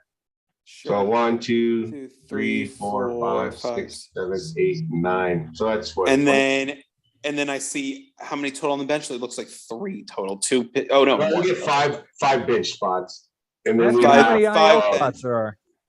with COVID, we have 7 ILs. 7 ILs. That's right. Oh my You know goodness. what? I would do unlimited IL if I could. Really? Oh, you might get frustrated in the bigs then. We have 2. Oh, yeah, it's okay. I've been there, done that. 2 and 1 NA. We get 2 NAs, one's a Okay, keeper. 2 NA. Okay. 2 NAs, Okay. one's a keeper. Got it. But it's fun. Yeah, I'm sure it looks like a lot of fun. And the fact that you guys are all competing in it, it's another free league, or is it a money league? Yeah, it's a free league. So that's what's awesome. I mean, I think already I love it, Charlie, because then you're talking about guys that are doing it just because they love baseball that much and they love competing. Exactly. That's what the bigs is all about. The fact of the matter is that no one ever wanted to make this a money league because it takes something out of it. The fact of the matter is that the pride and our trophy, I'll go and walk over to it right now. Yes, that somebody I has enjoy in their doing possession, it. don't they? Well, it's not like I unrightfully have it. I did purchase it and win it twice. It's true. But yeah, that's enough for us that our names are on this trophy, that we get to have our name on the trophy, that there's 15 other guys that you're competing against that are competing. I mean, that's part of the pride, the fact that you're in a 12-team league and you could beat 11 other guys that are trying. If they weren't, then they're not in the league anymore. And that's kind of what you've stood by, which is a prototypical good commissioner. Ben, I will There say it the free is. agency list. Oh, there it is. Hi, honey. Don't act like it's yours. It will be again. Again, eventually, I'm sure. Yeah. And I Without- don't want to pull it out now, but trust me, all of our names are on it since 2005. Every champion since 2000. Oh, screw it. I'm going to pull it out there. Screw it. I'm gonna pull it out. Yeah, Phrasing. I've said that. Yeah, no, I've said that a lot in my life, fortunately. Thank God. Even though every time I have, I'm surprised that I get to. I'm like, really? You're with Okay, this? Ben. It's called the privilege of the past winner.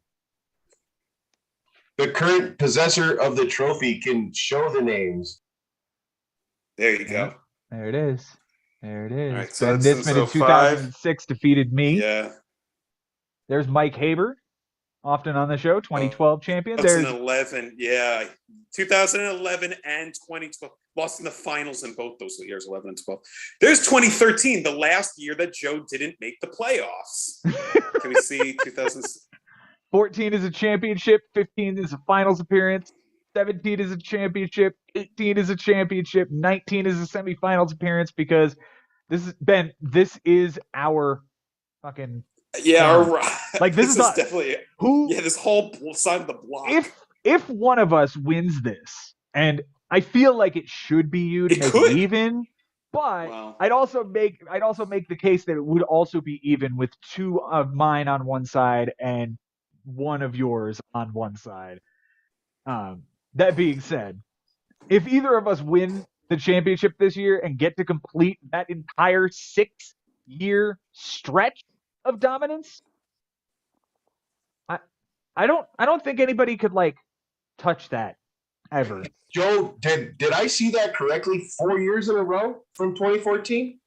No, it was 2014 was a championship, 2015 was a finals appearance, 16 was a first Albert. round exit in the playoffs. Still Well, I made saw playoffs. Yeah, that that doesn't- 3 times on that other side there. So And then Hang on, yes, I'll it was I'll bring it back. you have 3 back to back. no, That's I the have question. I have No, back close. to back. I lost one and a third. Here's that final block again. Yeah, Okay, 17 and 17, 18 18, 20. and 20, but 19 and 21 Ben has won. Right. The Okay. league has not seen a champion that is not the 2 of us since we changed the since format. the Obama administration.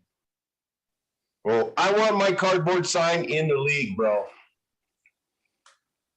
I want to compete in the bigs, head to head, against the Porchman Bucco, Grape Apes. Sportsman. The Porchman. I like that. Let's go. I want He is some the East Coast Porchman. blood. I'm loving it. What side of town are you from? I'm born and raised in the West in New Mexico. Nice. That's awesome. Yeah. Gunslinger, bro. That's great. So I is everything. I mean, the only thing I know from New Mexico is just that Breaking Bad is set there. Probably not shot there, but set there. What Really? happened is it's a California story that made it big because of what they found here. It's we're not on cops for a reason. Got it. Bad boys. They don't show our bad boys on television. Well, that's good. It means you have less bad boys. That's a good thing. It means that they don't want you seeing our bad boys. Oh, got it. Federal restrictions, all kinds of a mess out here with the police force. Got it. Yeah. Well, even still, I mean, you've loved growing up here, clearly, right? It's the old West. Yeah, it's not. It's still I've never alive. been. I've never been, but I've definitely. It seems like beautiful countryside, you know. So I'm more of a suburb guy myself, even though I lived in New York City for 13 and a half years. Yeah, I'm just like 10 minutes away. I can go into a wilderness area. It's awesome. 10, 15 minutes away. We've got 1, 2, 3, 4. We've got about 7 or 8 within 30 minutes. And you like to shoot? Did I hear it correctly? No, I'm a photographer and nice. Motorcycle enthusiast, and I just love the outdoors. That's I love it. awesome. Yeah. Do you repair motorcycles as well? No, I'm not there yet. Okay. Most guys that ride, I've got 50cc Yamaha little scoot bug. Okay. I've worked on that. My 250 Kawasaki, I need to get some work done on that. But Wait, how many do you I'm have? qualified to get that one? Huh? How many do you have? I've got 4. Wow, nice. That's Yeah. awesome. I have Yeah, four fun. I have 4 Oldsmobiles. 442? 1970. You got a 442? I got a 1970 Delta 88. I got a 1981 98 Regency. And I have two 1985 Delta 88 Royales. Oh, the And nice two cars. doors. Yeah, they're nice. Yeah, the upscale Oldsmobiles. Yeah, That not 70 is a the sweet dude. That is a sweet machine, my friend. That 70. yeah. That thing runs really well. It runs like a Amazingly, dream. it still really runs. Okay, really, so really we're well. almost at the midpoint. It's evaluation time for both leagues, right? Yeah, definitely. Who's in and who's out? How many playoff spots do you have available? Do you have a Good charity playoff? Do you have like the consolation? Love the question. Do you want to field that one, Joe? Yeah, so 6 make the playoffs every Out of year, 16. which we think is incredibly competitive, and we actually really love it for that reason. You know, Any consolation teams? yes, the next Okay. 6 get into the consolation bracket, and then the Okay, final 4 teams are done. Right. So you got to finish 12th or better in order to continue beyond the regular season. Okay, but let's there's something about the consolation and something about the 6 Right. that are in that's very important. As far as the Right. 6 that are in, obviously that means 1 and 2 get the bye.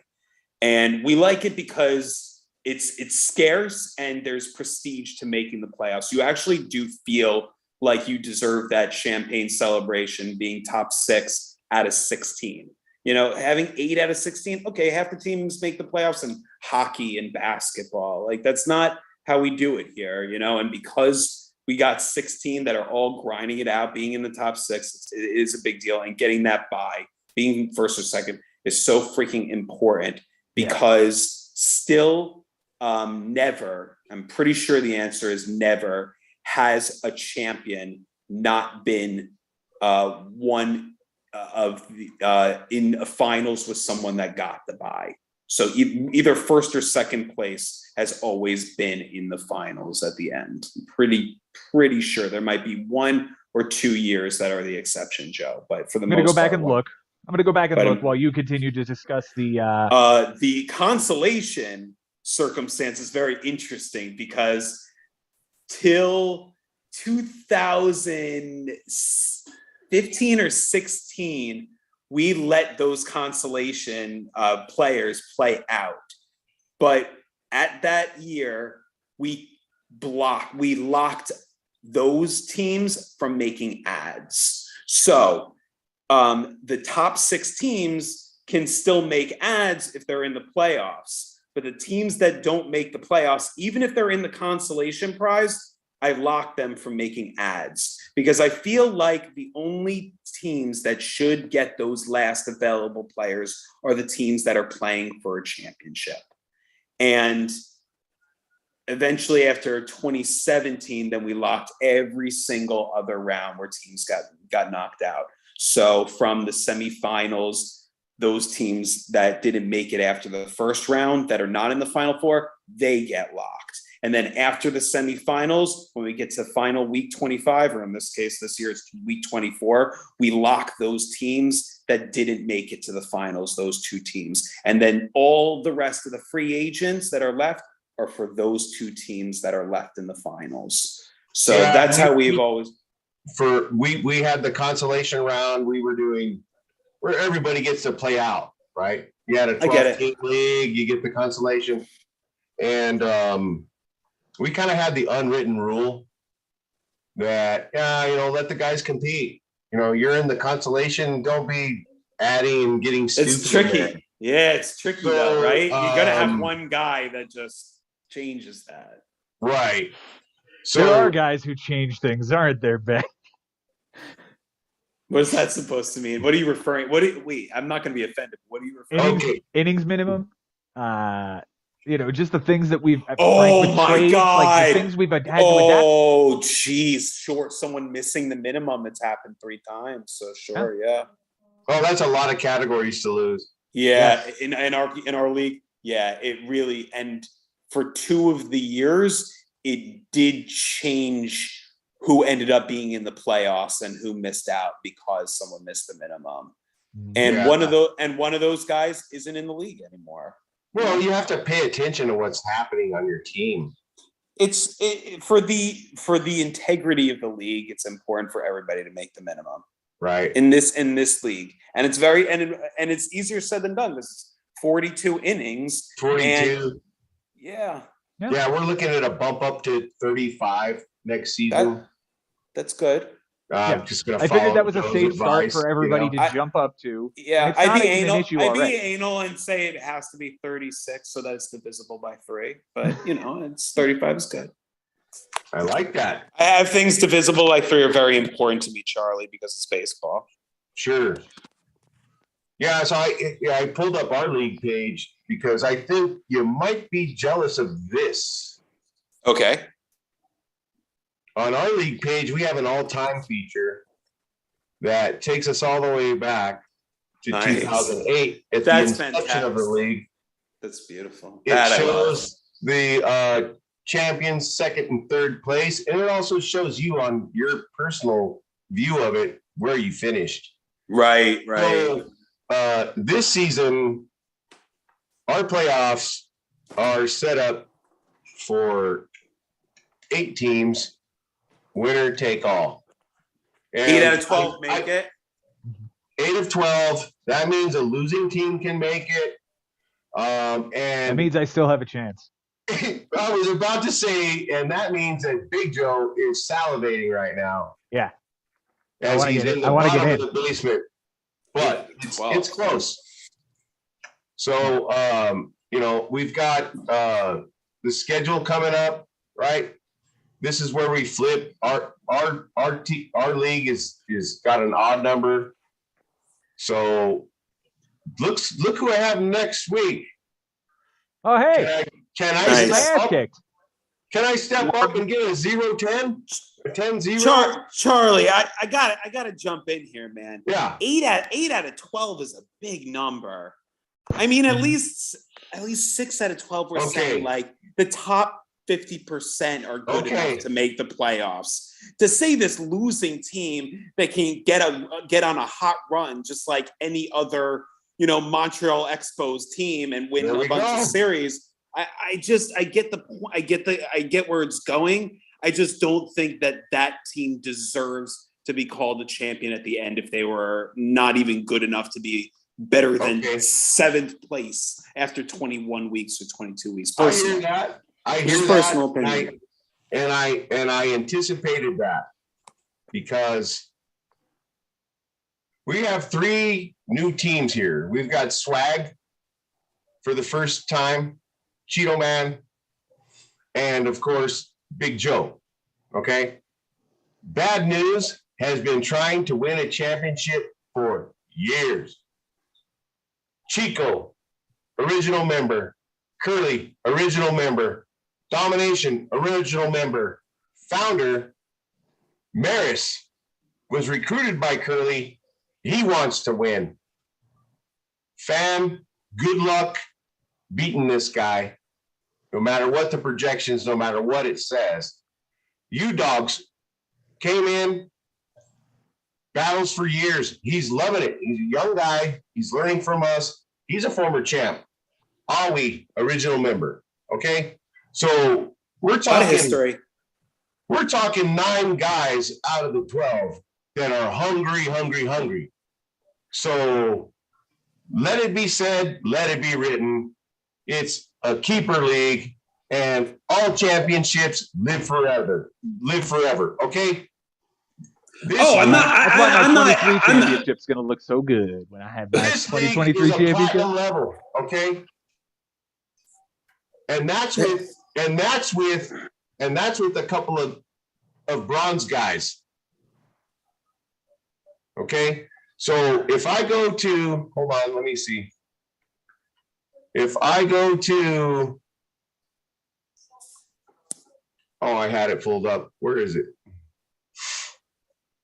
Benji, I have Right every here. year pulled up whenever we get back around to the playoff. Right here. Okay. This is a spotlight from week 3. We're talking about Chico's Outlaws. But 3rd place. I don't know where these things come from. Where does this come from? What are you talking about? Where This where is chart- this? Where is this? Yeah, I'm This chart- stumped. Where It's part of where does this? Yahoo. That's part of Yahoo. Yeah. outside to me. In from the Where do we find that? Let me Gabby. see. Stop share again. I got to go back.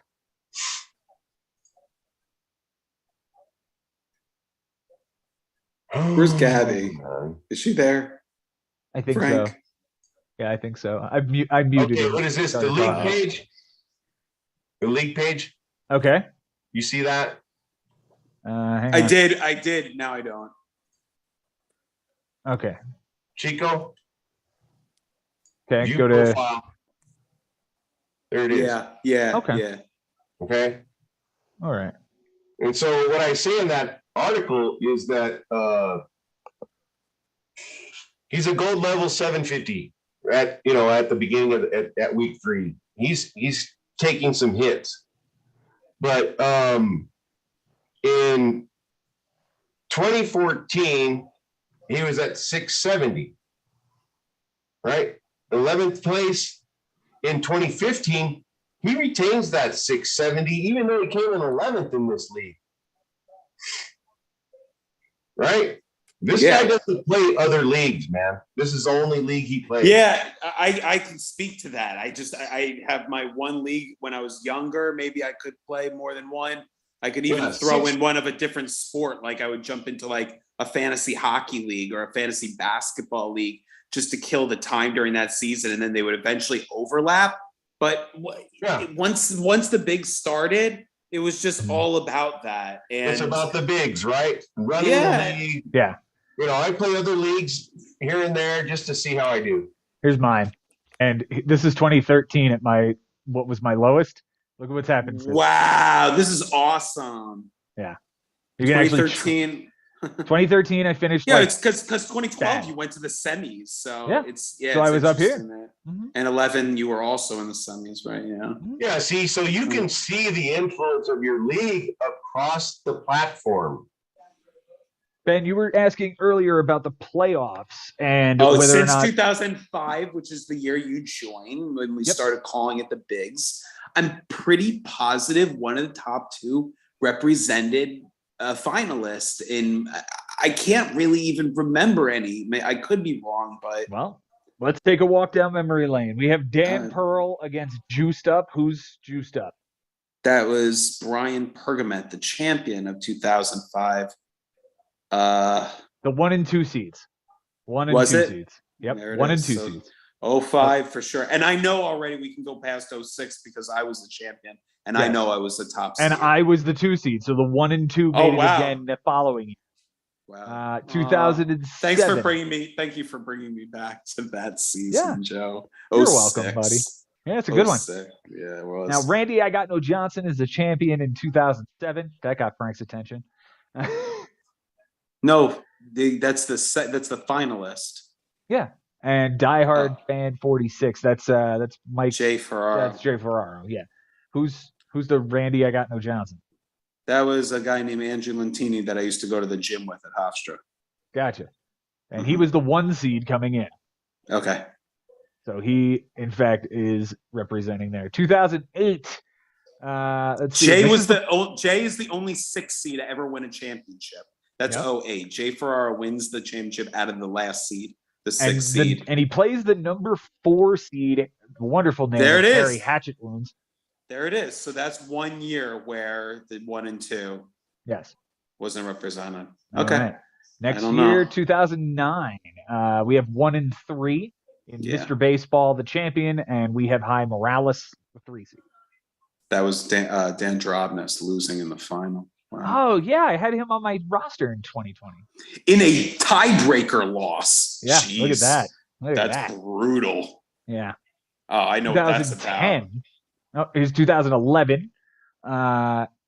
The Blake Street 69ers, that legendary Yeah. first place team, plays the 6th seed. Me. Where art thou, Romero? That I was believe me. that's you. Yeah. I thought so. Yeah. Yeah, I knocked out both Drobnis brothers. How about the tie I win in the first round? No, I win by 1. Yeah, you were No, by 1. I remember that last game too. It came down to Reyes. If Reyes had an extra base hit, it knocks me out because it ties it, and he had the tiebreaker. All right, so that's 2011. Top team. 2012 So far, 2008 is the only. Yeah, 2012. I'm pretty sure. was 1 versus 2. Yeah, You and Mike Haber. Mike Haber. I lost in a tiebreaker. He Awful. barely Jared gets by. So Charlie, in this final, 2012, last day of the season, I have Jared Weaver. He gets thrown out of the game in the first inning, and I end up losing innings pitched by 1 inning. If I can just get one more inning from Jared, that ties at least the category, and I win the championship. Mhm. Yeah, so here's the great thing about fantasy baseball.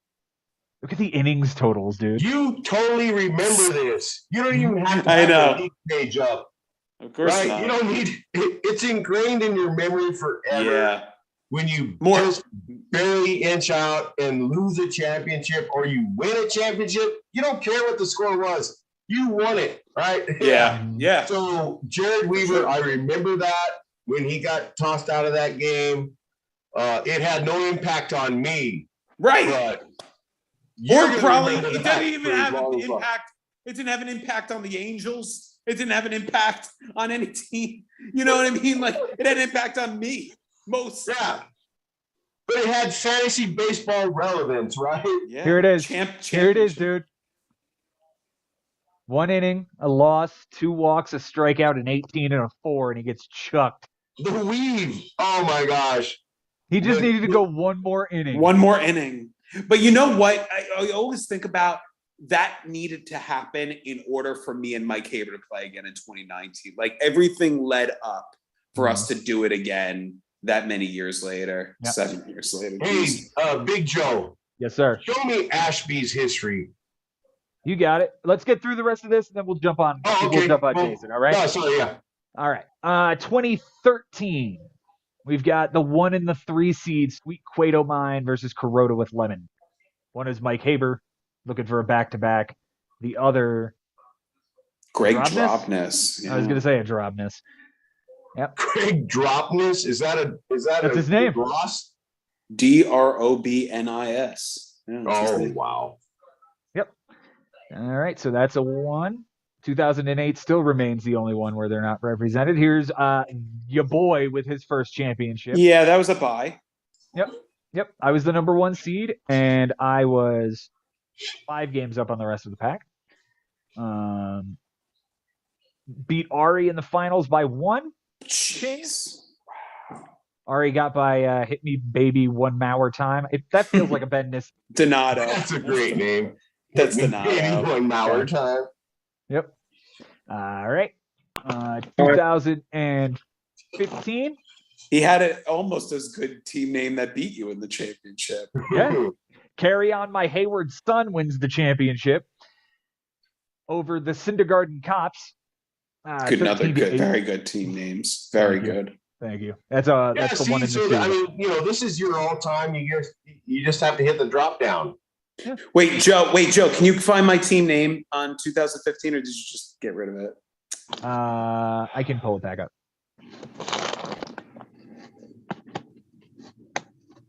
Yeah, here's 2015.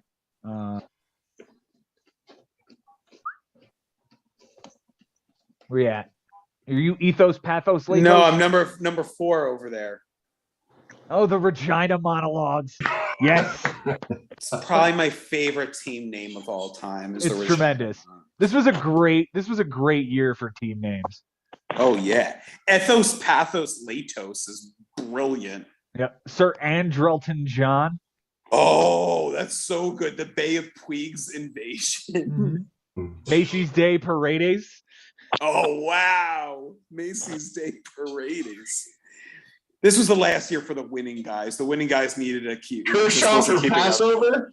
Kershaw That's for a pass. legendary name. Yeah, that team's stuck around. That team. Yeah. That's a founding member, and has been Kershaw for Passover for as long as I can remember. Oh yeah. So Yeah. that's I gravitate to that. Yeah, Kuroda with Lemon was a good Mike Haber name. It was. 2017, we've got your boy Wait. winning the. I think I Wait, missed. did we do 2016. 2000? Yeah, you did. Hey, is Frank frozen over there? No, he's just eating. You look like you were frozen there on the screen. or He's something. he's There it he's is. No, very in-depthly listening, I mean Chip. intently listening, Mhm. I should say. All right, What the did you 1 and the guys 2 really play think? again in 2015. Never Rendon Story versus Bumpin' Ugglas. Never Rendon story. Yep. Eggs Odorizzi, great team name. Great team name. That's great. Yeah. I was Lamb Chops play along, got beat it in the first round. That's good. Lamb chops play along. Yeah, for Jake Lamb. Very nice. Mhm.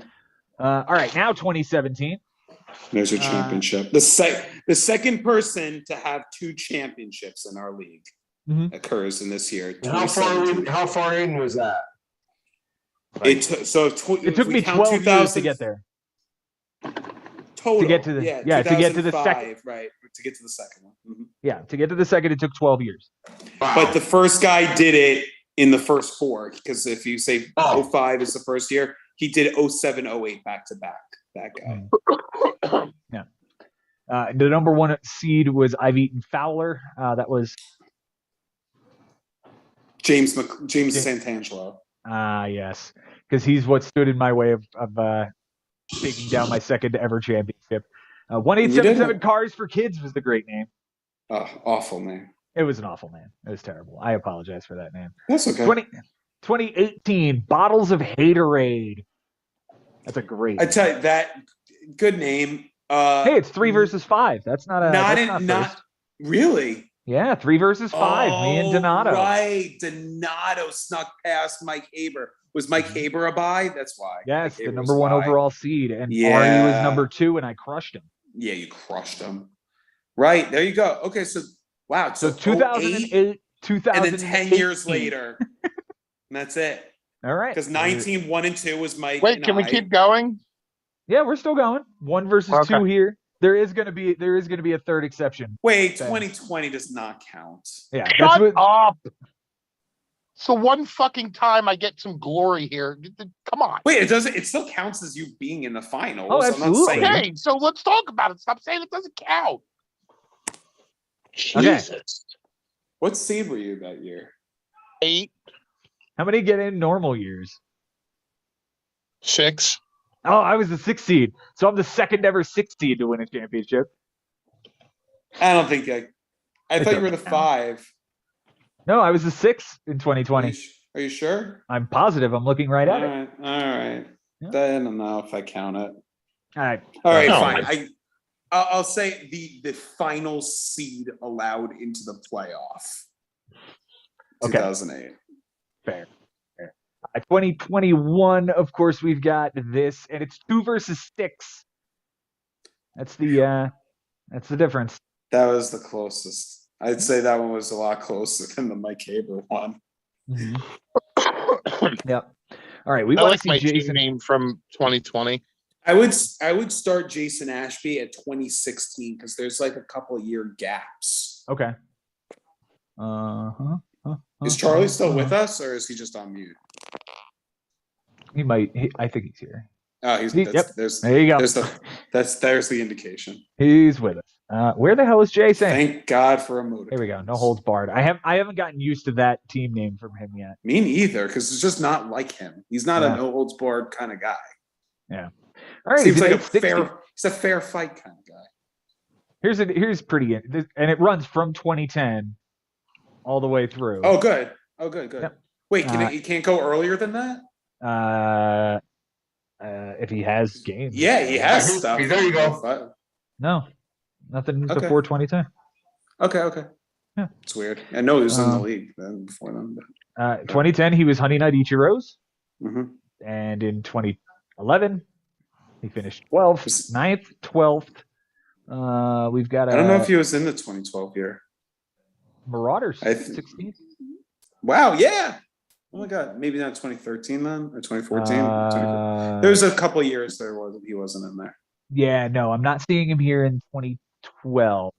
No, Oh, no, 12, I do see him in 2012. I don't see him not in 13, 2013. 14, and 15. No, 16. Okay. Yes. All right, so we're skipping ahead to 16 here. 16 was a 10th place finish in the bigs.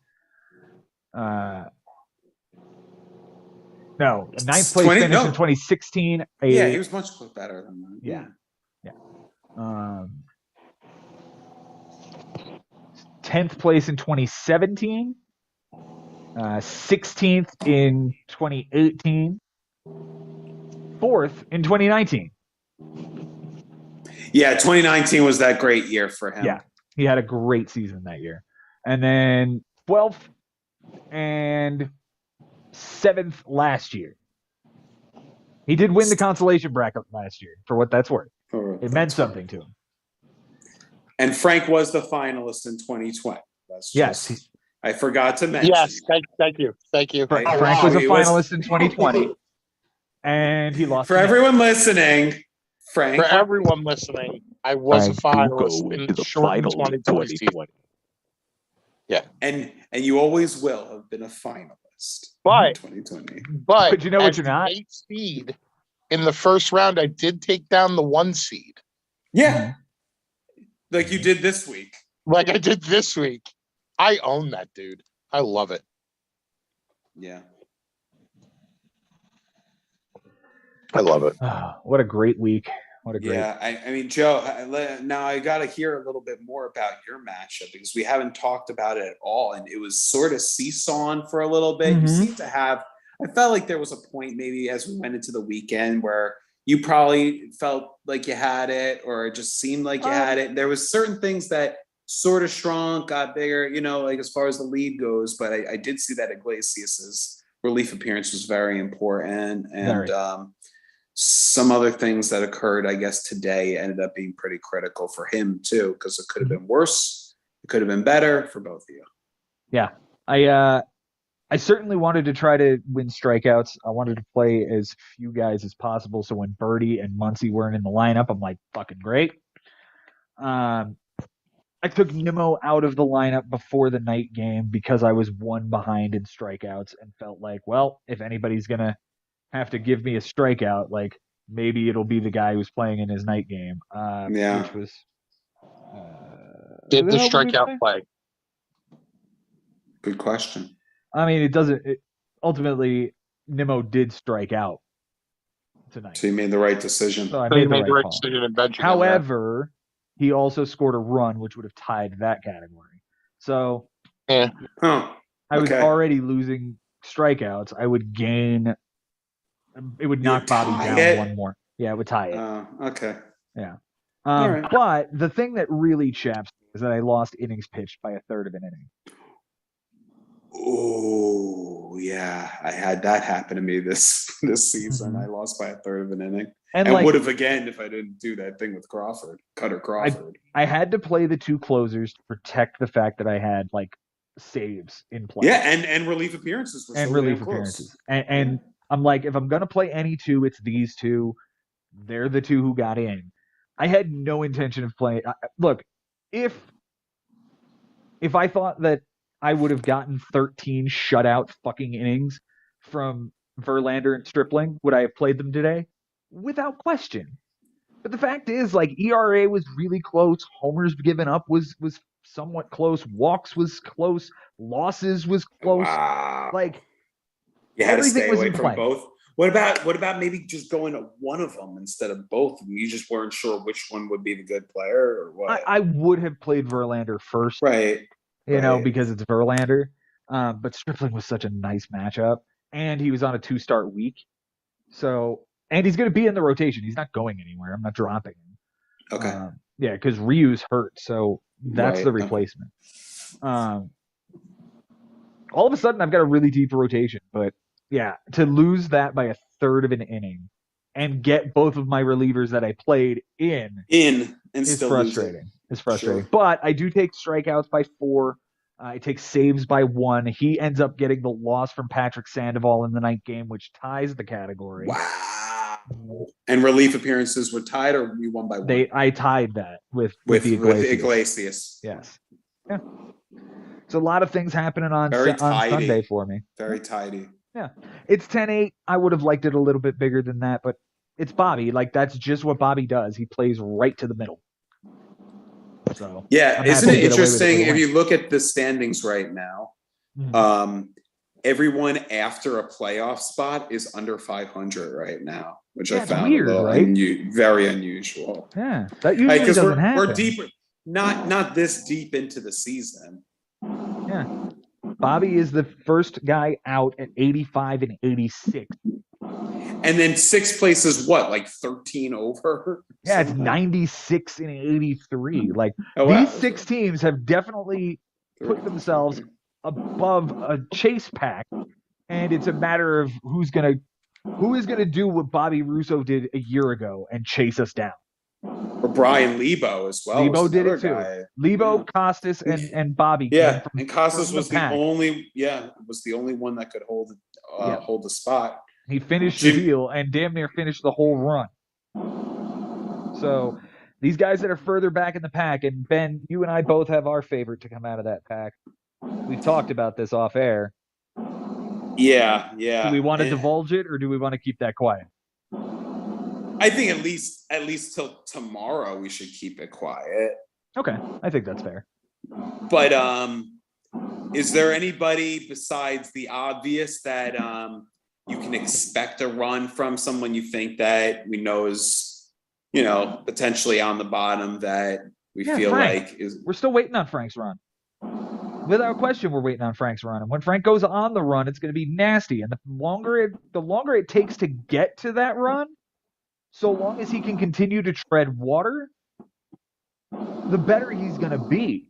Now, after this week, it kind of sucks that it dumps him all the way down to, where are you at, 11th? 11th to 12. 12. I was in 12th. Well, you're at 11th now. Congratulations. There you go. Thank you. 80 and 92. He's 10 on, or he's 12 under. And we're Okay. so it's a stretch. But It's not bad. Weren't you like 8th, 9th last week? Weren't you in like No, I was 9th 12th before last last week. week? Huh? 12th last week. No, the week before that, when Great Babes before, they were like neck and neck. You took your whooping, Frank. You were climbing up to the top, and Wow. You know what? I just Let me take a look. realized I wanted Charlie. So when you heard Frank and Costas kind of go at it on the pod, now I think you need to know that these two guys have actually never met in person. You know what I mean? So like to see them get a little chippy with each other, you think like this fantasy league, do you have a different opinion about the fantasy league right then and there when you see like how passionate these two random guys are? Well, right away, I could see, like, I don't know, if you go back and watch the last one, I realized what the hell Frank's doing. I'm like, you're setting me up for Costas, bro. You're throwing me these softball questions to make Costas look bad. Interesting. These no-brainers. I mean, the Zach Plesac one just went right by me. I mean, that's the Okay. first time I've ever heard Zach Plesac associated with Cy Young in any form ever. Right? It's like, That's funny. and I missed that. I picked up on Marte, and I can't remember the other one, but it was pretty funny. It's cool that we got a couple of guys in our league that even though it's not a money league, a couple would admit Exactly. that they care more about their fantasy team than their actual baseball team. Like Yeah, Costas they- is one that's not, he doesn't even consider himself like a Yankees fan anymore. He just thinks that he's more of like, he roots for his fantasy baseball team. It's the Great Apes. That's all he cares about, right? That's it.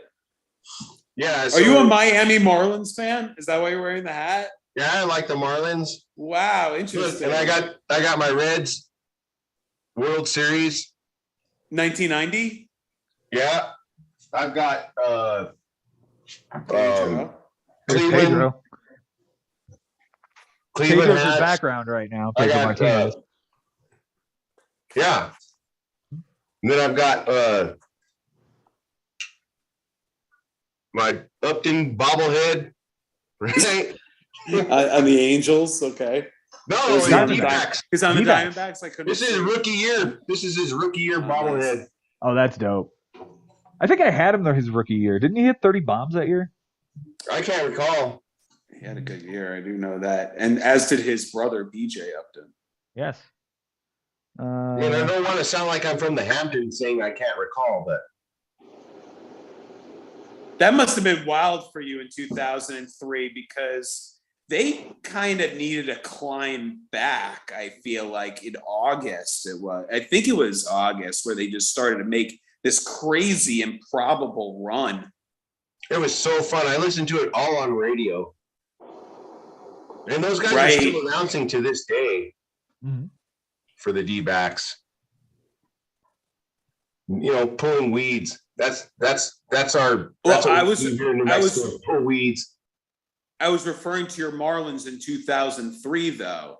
Oh, I was saying yeah, how well, see, they went Well, on I that didn't- crazy run in August, I think. Well, and then, the Marlins hat is for them buying out or keeping AAA baseball here, because we had the Albuquerque Dukes forever, and Yeah. they were a Dodgers team. Affiliate. Somebody bought them out, and they moved up north to the Northwest. I can't remember. I think maybe, I don't know. I won't even say. so the So the Marlins Marlins have a team. Came in, renovated our stadium, and we had the Florida team here for maybe 2-3 seasons. The Nice. Dodgers came back, and now we have the Rockies. Nice. Well, it's good that there's a stadium there that someone can use and that there's games, and Yeah, that's- you get to see these guys come through. yeah. I mean, that's So- why in the double day we have an NA player. I want minor leaguers to matter. Yeah. Oh, yeah. Yeah, we have one NA. We don't have more than one, but we do have one. We have the 2 IL. And it seems to work because if you have too many injured guys, then you can drop them, or you got to live with them stuck in your roster and you play with 24 or 25. And sometimes you Oh, got to no. sack some categories as a result. But, Oh no. Joe, Yeah, Especially when you're Joe's sitting done it. 6 I've deep done on it. the IL. Joe's been a master of being able to weather the storm there and keep his guys, even though he can't put them in IL slots. How many are you playing with? How many did you play with this week? I got Muncy and Carlson back, and McGill back, and Kittredge went down for the season, so his roster spot is freed up. So I got I got 4 dudes back this week. It's DeGrom and Wander Franco that I'm still waiting. Good. So you're in a full IL. You're not playing. You're playing with 26. Yeah, I'm straight right now. Yeah. Nice. Yeah, me too. Yeah, and see, like for double day, we have 7 spots, and I know that that sounds like a lot, but it's Sure basically does. a COVID binge. It's COVID binge. You know what it does is it adds depth to the league. The waiver wire is more. But it does. Ben, I'll be Yeah, honest. that's The the waiver pro- that's wire my is problem fairly with it. similar to the bigs. I have to admit, And the the free waiver agent- wire is fairly similar. I've noticed it basically is, but not on the pitching side. And that's the wrap. And also not necessarily on the hitting side, Joe, because I felt like 7 of the 8 top guys are owned in the bigs. Let's see. Kiner Falefa Owned. is yes. Oh, Grant- he is a free agent currently In our league, in the bigs? in our league. Yes. That shocks me. Okay, cool. I know who I'm getting this week. Brandon Marsh is also a free agent in our league.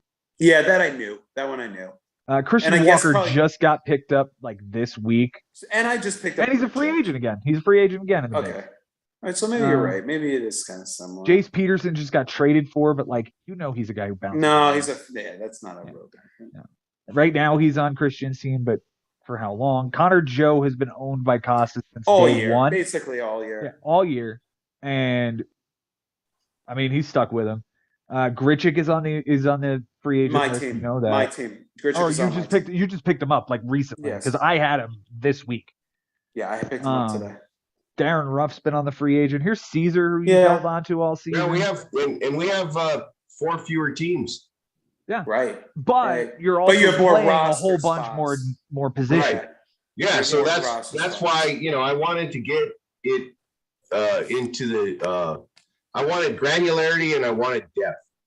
this Yeah. season. You definitely have that. So we're gonna add probably relief pitching for next season. One more I would spot definitely do that. and some more bench spots.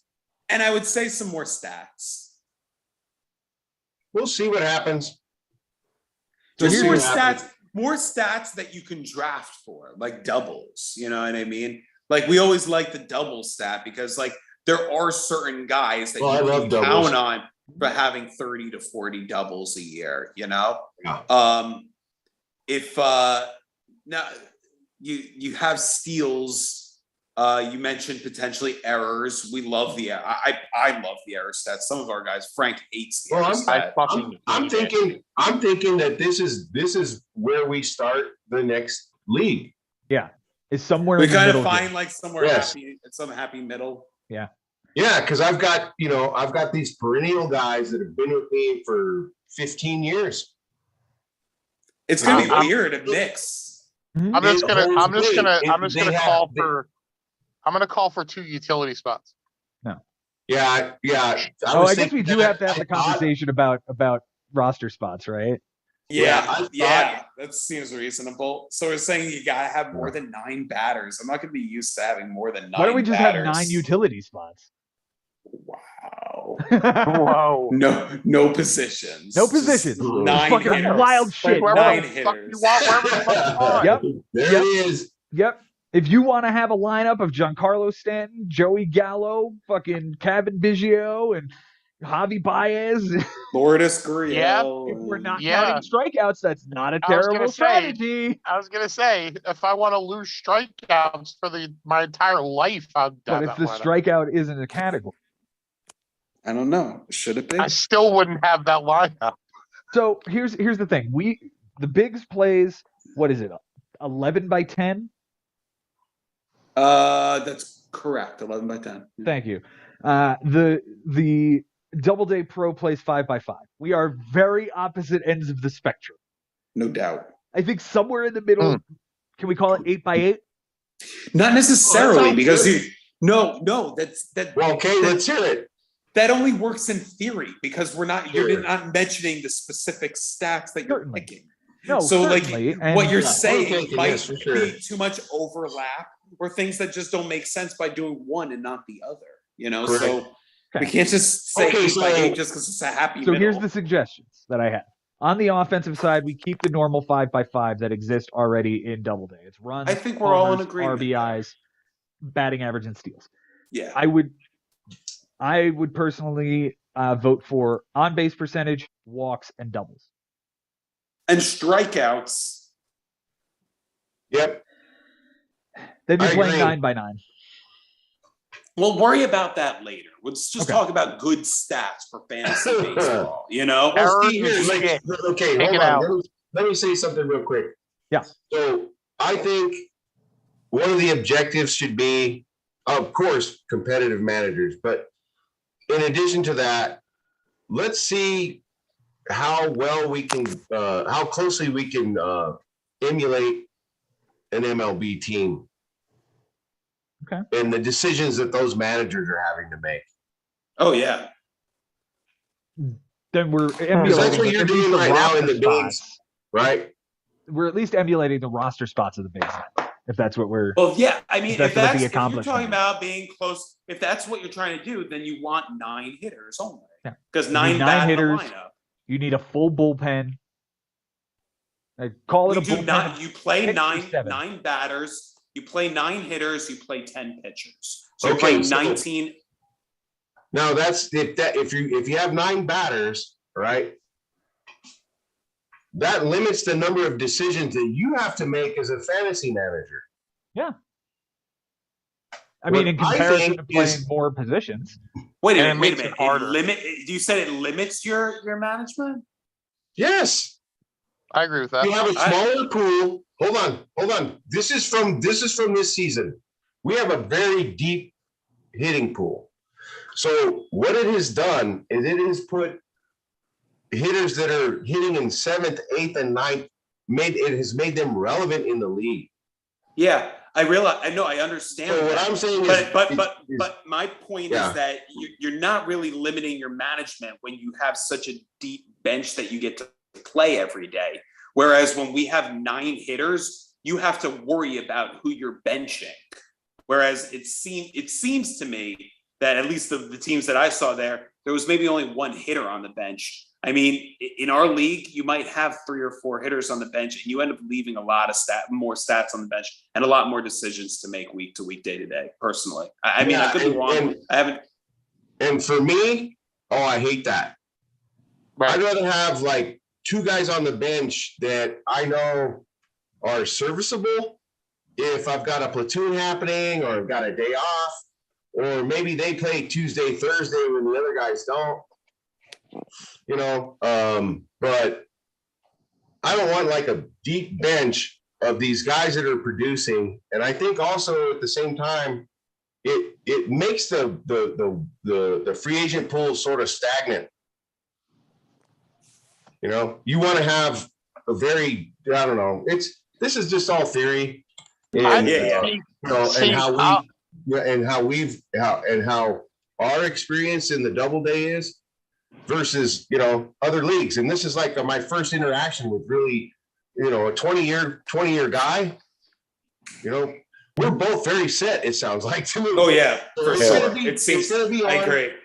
We'll come to a happy medium, and we're going to battle it out. I mean, just my opinion, because I'm here. I'm still here. Hi, Ben. Hi, Frank. Okay. Hi. Make your voice heard, man. Thank you. I don't want to shout over people. So I agree with what Iron said with, I don't play with a deep bench at all offensively.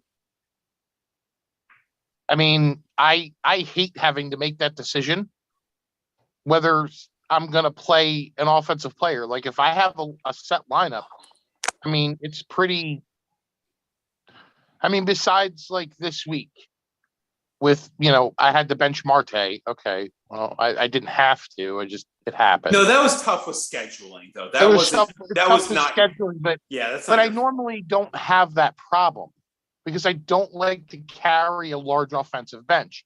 I'd rather carry a larger pitching bench.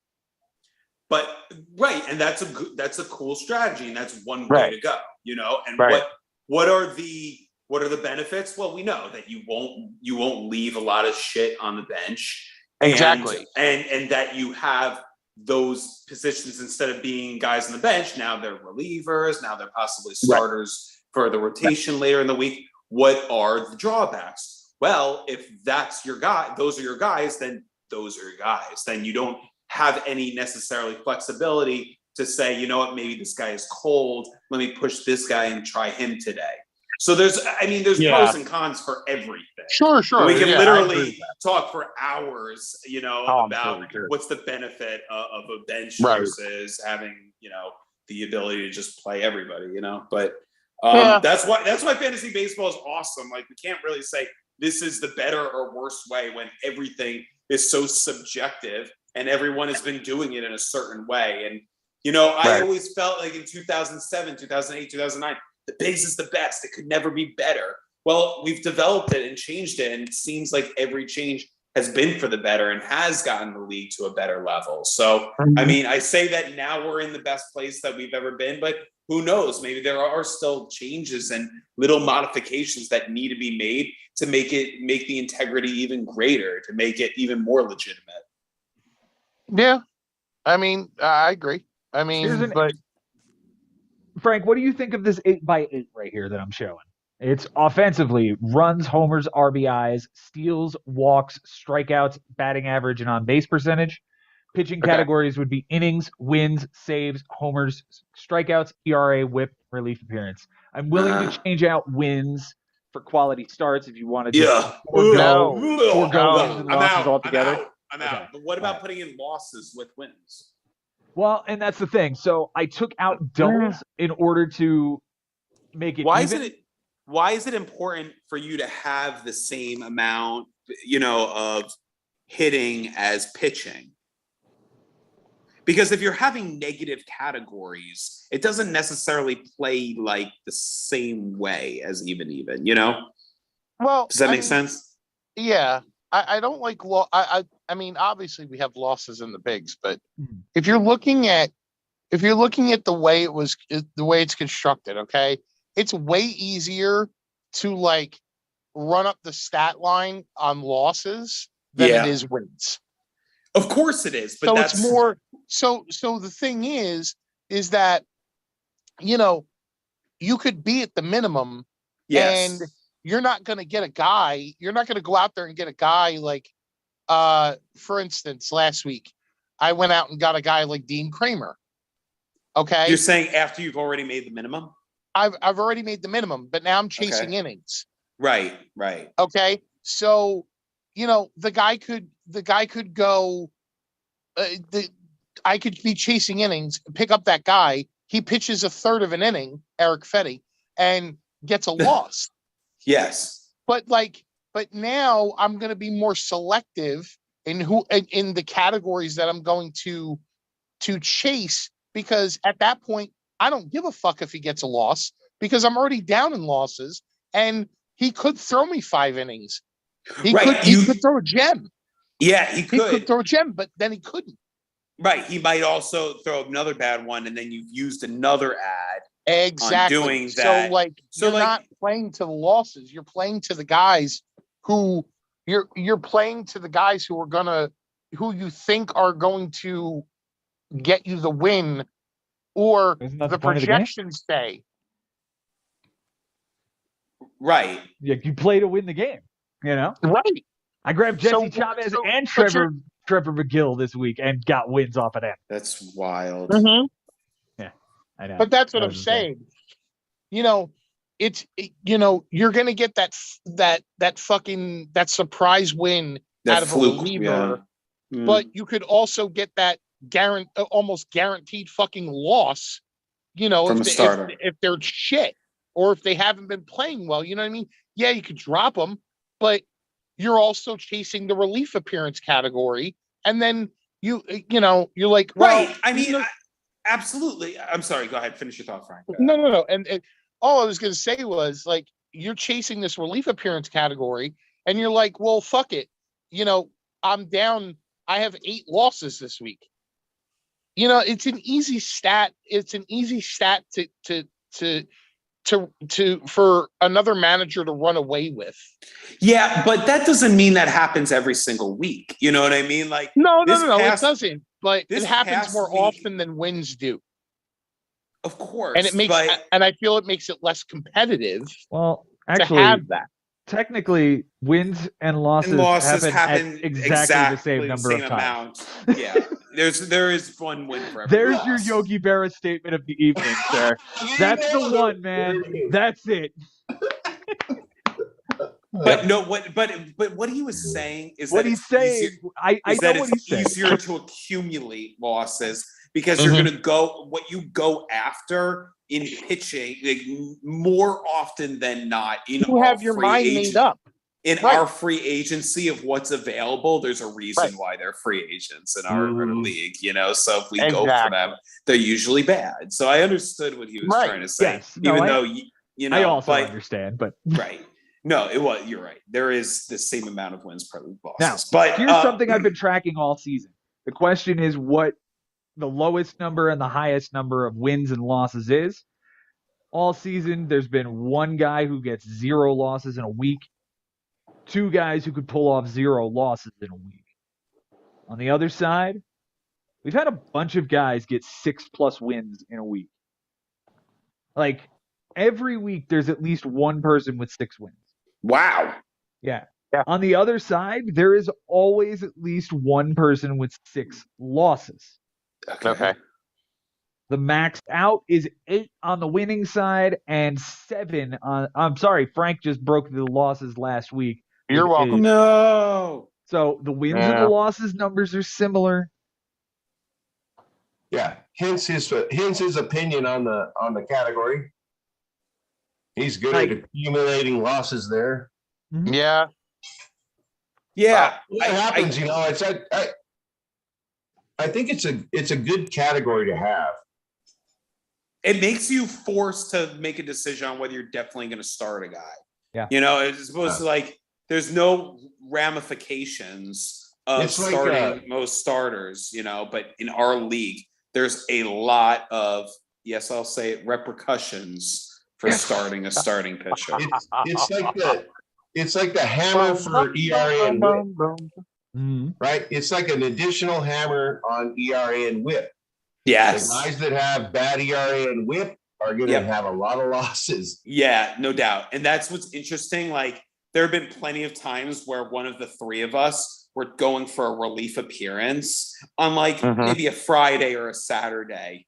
But like Yeah. at that point, 3 walks and a a bomb, no outs. bomb, a loss, No outs. just for I mean, that yeah, relief. both. It's like, thanks for that relief appearance. Like, not really what I needed, you know. Right. Fuck that relief Not appearance. really what I wanted. I didn't I'm- need that third of an inning that fucking badly, Yeah. guy. But that's what's awesome about this, I think, the format, that like you will be tempted enough though to go for that, and all of us will get burned by that again, you know. Oh, Mhm. absolutely. It happens every single week. Somebody gets burned. Oh Which yeah. is Yeah. the other thing I Sounds wanted like to bring up. The negative Category stat. roundtable. Category roundtable. There you go. Yeah. That's what we're going to have to do. Yep. The one thing I do want to talk about here, another negative stat on the pitching side, home runs given up. I think that is an absolutely key stat to have. Huge. Yeah. Huge. I 'Cause agree. every Because it does single- also talk about greatness of pitchers. Like, I didn't get to really get into it, so I'll get into it now. Is There you go. okay, Patrick Sandoval had not given up a home run all season long, right? So when I'm playing JD Davis and I'm down by a home run, I realize there's not a very good chance that he's going to hit a bomb off Sandoval. All I know is that JD Davis for 4 years has been good against left-handed pitchers. So between him and Rendon, when I need a run, I liked it a little bit better. But law of averages say that the guy that hasn't given up a bomb all season is going to give one up eventually. JD Davis got him. And that's just a good example of like playing with the numbers and playing by the numbers and it working in your favor. You're playing for bragging rights in a league that has no cash value against guys that want to beat you every week. Yep. But anyway, That's the very point that I true. was getting Sorry. at is that Sandoval, though you wouldn't think it now, he's having a good year. He's an exceptionally good pitcher to have in our league because he's not giving up home runs. Mhm. Well, see, that's, the category adds that granularity and aspect to the game as a fantasy manager. And this, it's a perfect illustration of why you might want to have home runs as a category on the pitcher side. Right. Well, I think Like it's a Rob- competitive And stat too. strikeouts for batters, right? Right. I think Robbie Ray. That was Robbie Ray's bugaboo, is that he would give up dingers, So Right. And maybe walks. and walks given up. So like, although Robbie Ray was a very good pitcher to own last year, there might be a Sunday start where you're like, walks are close, home runs are close. I need those innings. I do want the win, but it might not be worth it. And you sit him on a Sunday. It's weird, Right, but it's if I go for one category that he's going to help me with, I might lose 3 more. yeah, you might, Yeah. or you might not. That's the. So it's a net, you're netting a -4 there. Right. Not only does he Potentially. not give you what you want, he puts in 3 bad other categories. Yeah, right? yeah, and then 3 categories flip, and then Yeah. as a result. And it's like, and when you look at it too, like with home runs by a pitcher, home runs given up by a pitcher, right? So Ben and I had this conversation, what was it, a couple weeks back, about people throwing like ridiculous amounts of innings and their pitching staff only giving up like 4 home runs over like a 65 to 70 inning week. Right. Right. So it's like, yeah, it's good to have because it's there. And I mean, I don't see a negative in it. But I agree that it's a good category to have because it's just, it's there. Like that Patrick Sandoval home run could have flipped the matchup, on its heels. The Patrick You know what I Sandoval mean? loss tied losses in my match. Well, exactly. There you But go. that's what I mean. Like, but that home run category could have flipped. It could have. It didn't. Any matchup on its head. Yeah, Yeah. and if Costas comes on next week, he's going to want to talk about that, right? He's going to want to talk about how close that matchup was and how much better he is than you are, right? Yeah, That's right. And I'll tell you, one thing that is going to be known tomorrow on the show, and it'll now be known now for the two guys here and Charlie. Frank, I said it's Joe already in our text thread. But Costas called, first he texted me yesterday. Now I have a thing, Charlie, and they know that when I play an opponent, I don't want to talk to them during the week. That's, I especially not a phone call. But if you're going to text me, I don't want to text about the matchup. Like, you can text me about baseball. You can ask me how the week is going in life, but I just don't want to talk about fantasy baseball during the week with my opponents. And the guy that I played in the finals last year should know that. But he first says I guess I gotta, Joe, do you have, maybe I'm able to do it actually. If I could send these screenshots of what the matchups were going into Saturday, where Costas said that he had zero chance of beating me in fantasy baseball with 2 days to go. So I just got to find, all right, there we go. So Joe, first I'm going to send you Saturday because I have going, I'm sure you probably have going into Sunday. I mean, but I do as well if you need it. But I'm going to send it to you so that maybe you're able to send it through, buddy. All right, it's trying to get there.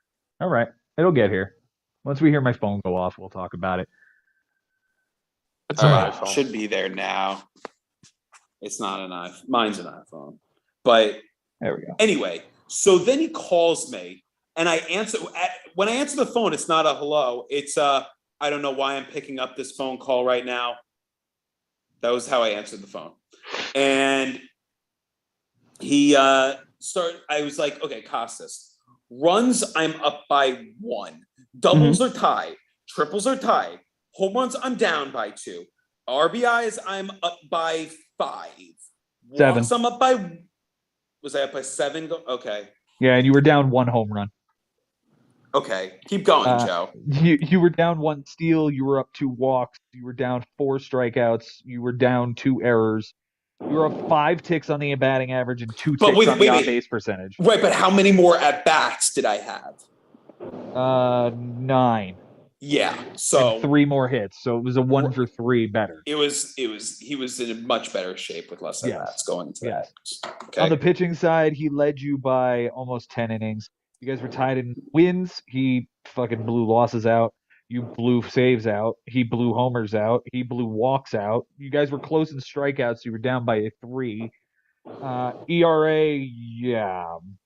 No, I ran away with those. Yeah. Yeah, I had ran away with those. Bad. No, but like he had he could definitely have won it. Absolutely. Going into that day? Yeah.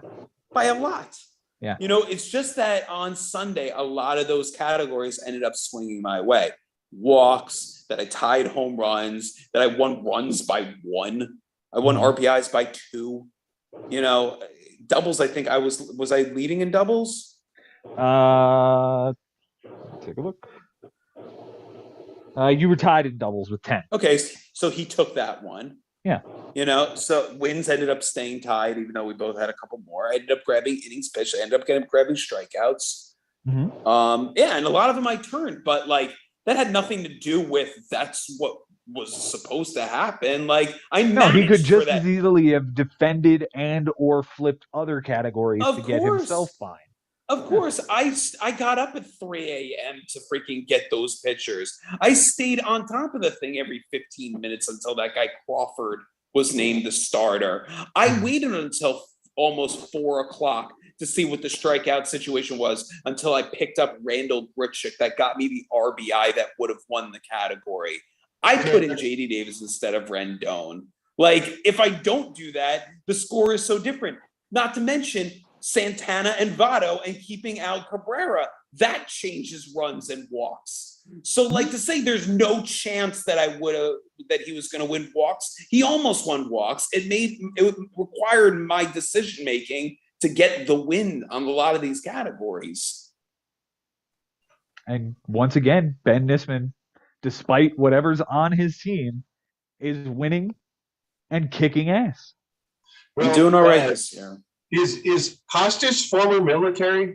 Because it sounds like he's trying psyops here with Frank and with you during the season, you know. Yeah, I mean, he after he started talking about it, I'm like, I don't want to get into these head games. Then he invites me over for a barbecue. And I said yes. And I'm like, what am I doing? Like, am I walking into a buzzsaw where you're just playing mind games the entire time? Fortunately, well, not fortunately, because I did say yes and I would have liked to go over there, but like it just never came to fruition. But it was probably for the best. Like I could come and hang out any other fucking weekend or day you want. Like, did it really have to be this week? Like, seriously? He wanted to spend the Sunday of his matchup with you. He wanted to break every single one of your boundaries. And yes, he wanted to do it on Saturday. On Saturday, where we still have ads to make. There's so much more to be done. You want to do it on Sunday when all of our players are in there already. I can get that. Like, I get that a lot more, you know? psyop. Psychological operations right there. yep. He has you at his home on that important day. Yeah. You're at his beck and call for food. Yeah, I know. I can't Come on, bro. really be. I don't know. I'm going to end up being grill man or something. Yeah, you get a roast on a spit. You just spit out in an apple. Yeah, There we I was gonna be scoring hot dogs the whole time, just turning the ends of the hot dogs into a flour so that I He can just, wa- get he, to my he phone. just wanted you to come over and be grill man, so he could There's like. no way so I can so beat was, you like, unless you come to mishap. my house. Unless you come to my house and sit on my spit and I stuff an apple in your mouth and I roast you and you don't get to use those moves. Right. That's Or you don't get to fortunately make what didn't those happen. decisions. I mean, and now what's awesome about that is I don't have to play him again for another year. So he has to wait a whole year now to think Unless about, the like, playoffs happen. right. That's why he's working on Frank. Uh-huh. Now Franken and Costas will meet again, right? Frank has a bullseye on him right there from Costas. Joe, is that Okay. correct? What's that? Frank and Costas again? Yes, Yeah. it will happen. Okay, cool. Mhm. Towards the end of the And I will season. kick his- Yes. Very, very much and I will towards the end. kick his ass yet again. Get it, Frank. I will say it right here, right now.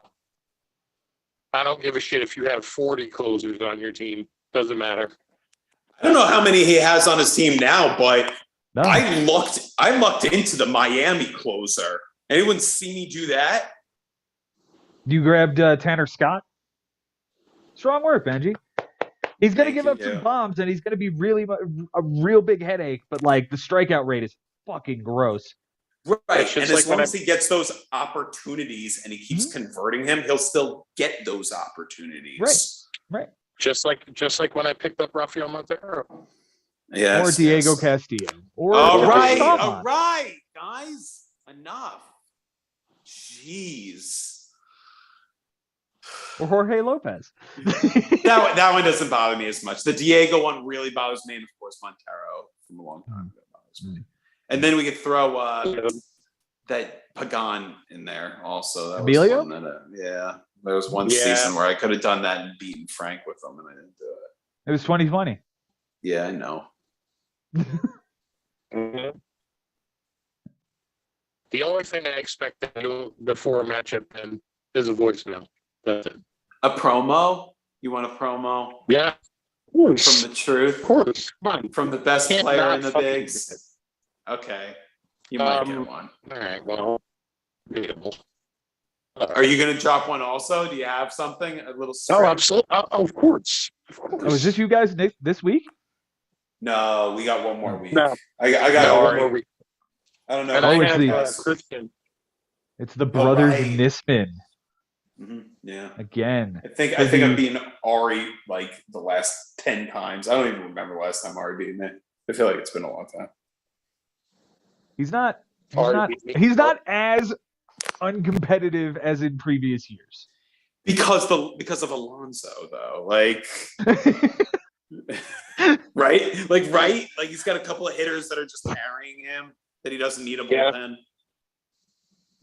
Alonso, I guess Kyle Tucker's been really good. Yeah, he's been great.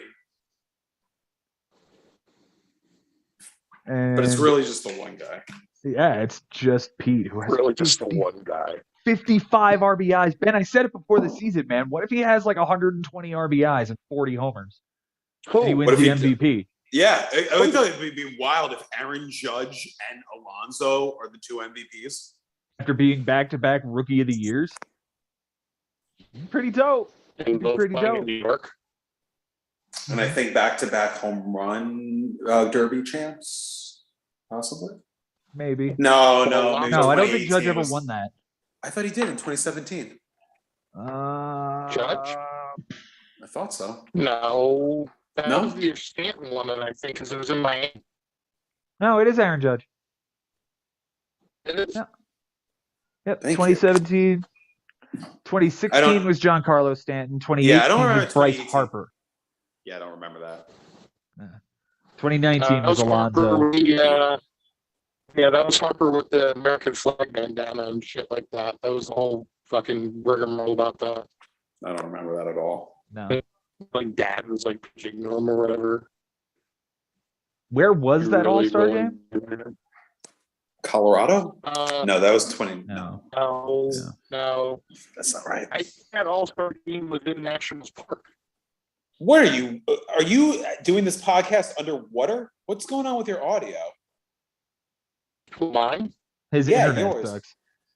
Oh God. Let's see. The All-Star game.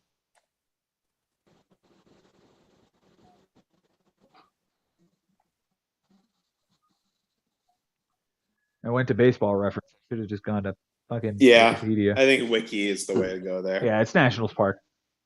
Okay. So he won it There in front we of go. his home fans. I think Todd Frazier was the first look one to at win this. it under the new format. I think he was the first to win it in his own stadium too. Yeah. Wow. Yeah. I think Here we so. go, Big Joe. What's going on? Next season. This is the these are the dynasty rankings for Hey, how- 2022 and the Doubleday. So how many keepers do you have in the double day? How many We guys have can you keep? 6. We have 6. We're doing 5 regular players and 1 NA. Oh, okay. It must that 6-1 must be a minor leaguer. Can the other 5 also be like if I wanted 2 NA type guys? It goes by the Yahoo profile if it's NA. On the day of the See, draft, you can I take see. them, keep them. Only if it you can only have one of those ones that say NA. Yeah. Got it.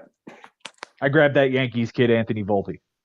Those guy that probably won't be around until So, like late I've got- August.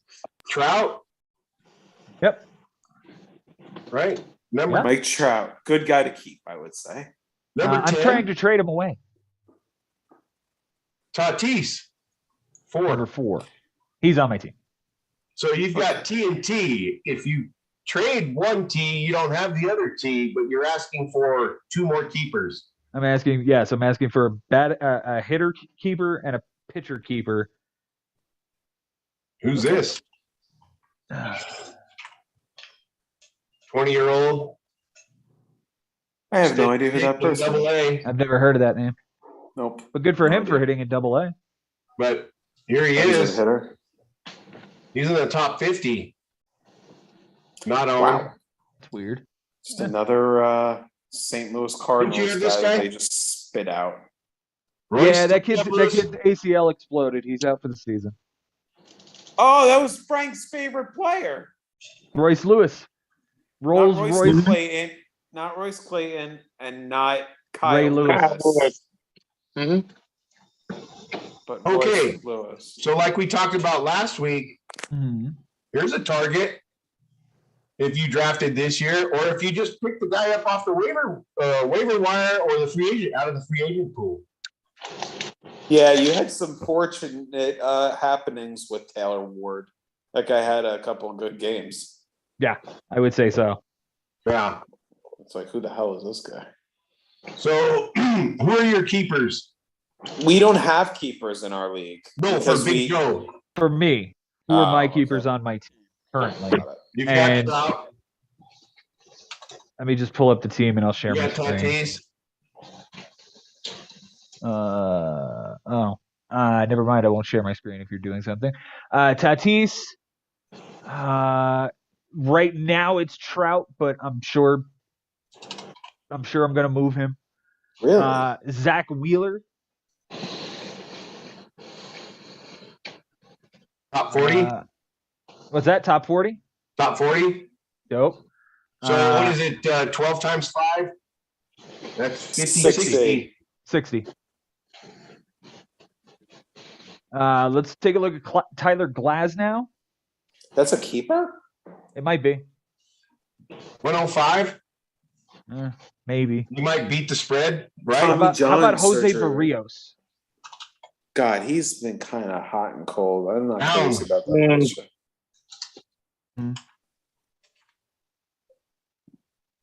Do you find that these projections actually pan out, though? I've always found that you get like really A mixed very result. very little information from projections. Yeah, that's why I go down here, right? I look at the day to day, what they do over the Yeah, the over game their long outings. and yeah. Yeah. And where they rank, right? This is the last 3 years. I mean, he's got a good fastball. Okay, K per 9.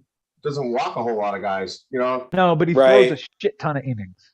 He's always throwing a shit ton of innings. In an inning eater. And he's gonna be on the first place Blue Jays. Like they are going to be a good team at some fucking point. Mhm. Yeah, And- they're going to be games. They're going to be games where they just compensate for him having an okay game by just mashing the crap out of the If Yeah, ball. I could turn Mike Trout into Kevin Gossman and a hitter, and make You would it do it. Tatis the other hitter, Wheeler, Barrios, and Gossman, I think that's a pretty good 5. But it depends on who that other hitter is you're getting with Sure. Gossman. Sure. Like that can't be Steven Piscotty. No. Let's see who has Gossman, and then we can take a look at what I would. Oh, I was gonna say Christian has him in our league. It's swag money. Jeez, that team name sounds like he's very hard to make deals with. It's just very, very greedy sounding manager. Swag money. He's good. All right. He's got Garrett Cole, Kevin Gossman, Aaron Judge, Austin Riley, Christian How about Yelich. Oh no, Freddie Freeman. Wow. That's I would I don't pull. know if I would try to pull Freddie for Trout as the hitter. Yeah, that's a lot. You're telling me There you go. Trout for that pitcher and No. Freeman, I I'm think not- those are the guys he would keep right okay. now. Right? Those are the 5 guys he would keep. Do you think I'm wondering if you could get like Garrett Cole or let's like would you do Gaussman and Darvish for Trout? Like pair 2 aces for Trout? The only problem with that is that because I would be keeping 4 pitchers, my only keeper on the offensive side would be Fernando Tatis. Got it. And I feel like I would need to have and there are going to be pieces in the draft that are inside that top 60 because people are going to have more than 5 guys and somebody's going to have to get cut. So my thought here is all right, if I know who is probably untouchable, but if I'm replacing fucking that guy, would it be too outlandish to ask for Austin Riley and Kevin Gossman? No, I think that's very reasonable. I think that's thought very so. no. I thought so. And I can go down every single one of these teams and do that. That's absolutely. But You I know? think that's as reasonable. I mean, I think that's fair for both teams. Like Soto, Rodriguez, Luis Robert, Wander Franco, and probably Shane McClanahan are this guy's keepers, right? Shohei Ohtani pitcher is there. Alek Manoah is there. Eloy Jimenez is there. I was wondering if he's having a good Wow. year. Rosa I'd trade for Reina is Manoah. there. Okay, so you want to look at the research on it? Yeah. What's the trade?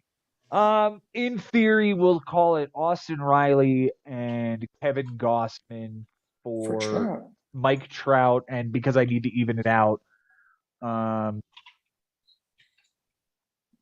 The last guy on your team, basically. Cal Quantrill, Edward Cabrera, Oh, like one of those I don't guys. know. I mean, Would you keep Edward Cabrera at this point? Like, or I could send him a reliever. Why not? He's And- having a 2-star. He's not going to have a 2-star week this week. Yeah, I'm just send him saying a rookie. Send him a rookie.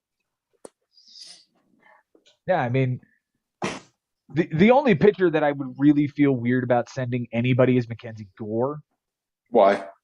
because he's fucking really because good. he's fucking amazing. Because he's really fucking good. He's got a 250 Yeah. ERA and 60 Ks over 50 innings. He's Hmm. really good. He had a terrible Word. start today against Colorado. Word. It's going to happen. Where you've got Okay, it happens. Gosman at 27 Uh-huh. and Gore at 189, but that's projections, But right? that's projection. I don't. That's rest of season. That's on Yahoo. They really don't change that much. On RotoWire, they really don't change that much. It's just Yeah. it is. It's just the projections don't change, but when the results. They're a good starting point and a discussion. Yeah. Oh, you son of Yeah, a it's a good, bitch, it's definitely a Frank. good discussion. You son of a bitch, Wait, Frank. what happened? Did he just swipe something? Yep. What's going on? Okay, Can I'm you out. explain? Frank, Show us what Frank just happened, Frank just Big picked up Joe. IKF. show us what happened, brother. With your, Frank with just your picked final up IKF ad. and dropped Zach. What's my Zach final Thompson fucking with his ad? Final ad. Good Yep. for you. Wait, who was sitting on the bench that you could drop? Zach Thompson, Zach Thompson pitcher Cool. from the Pittsburgh Pirates. from the Good Pirates. job, Frank. That's good. Good job, Frank. Did you pick up? I got you. Isaiah Kiner for Leffa. Oh So yeah. in our league, I mean, is he good? Yeah, I guess so. Yeah. He doesn't play tomorrow, for what that's worth. No, That's but okay. now, Yeah. that's not why he was picked up. IZK. No. All right, guys, I'm gonna He call was- it. he was I am great. exhausted. He was- I've been up since 3 a.m. Also, Like making I am. a lot. I am Me too. wiped, guys. I gotta call this one a night. Thank you guys so much Sounds for good. being here. Frank, Ben, Iron, thank you guys all so much. Yes. For those of you watching, subscribe, ring the bell, follow us on TikTok, follow us on all the on the streaming platforms for audio. Until next time, Love it's it. been real, it's been fun, and it is always real fun in the bigs. We'll see you.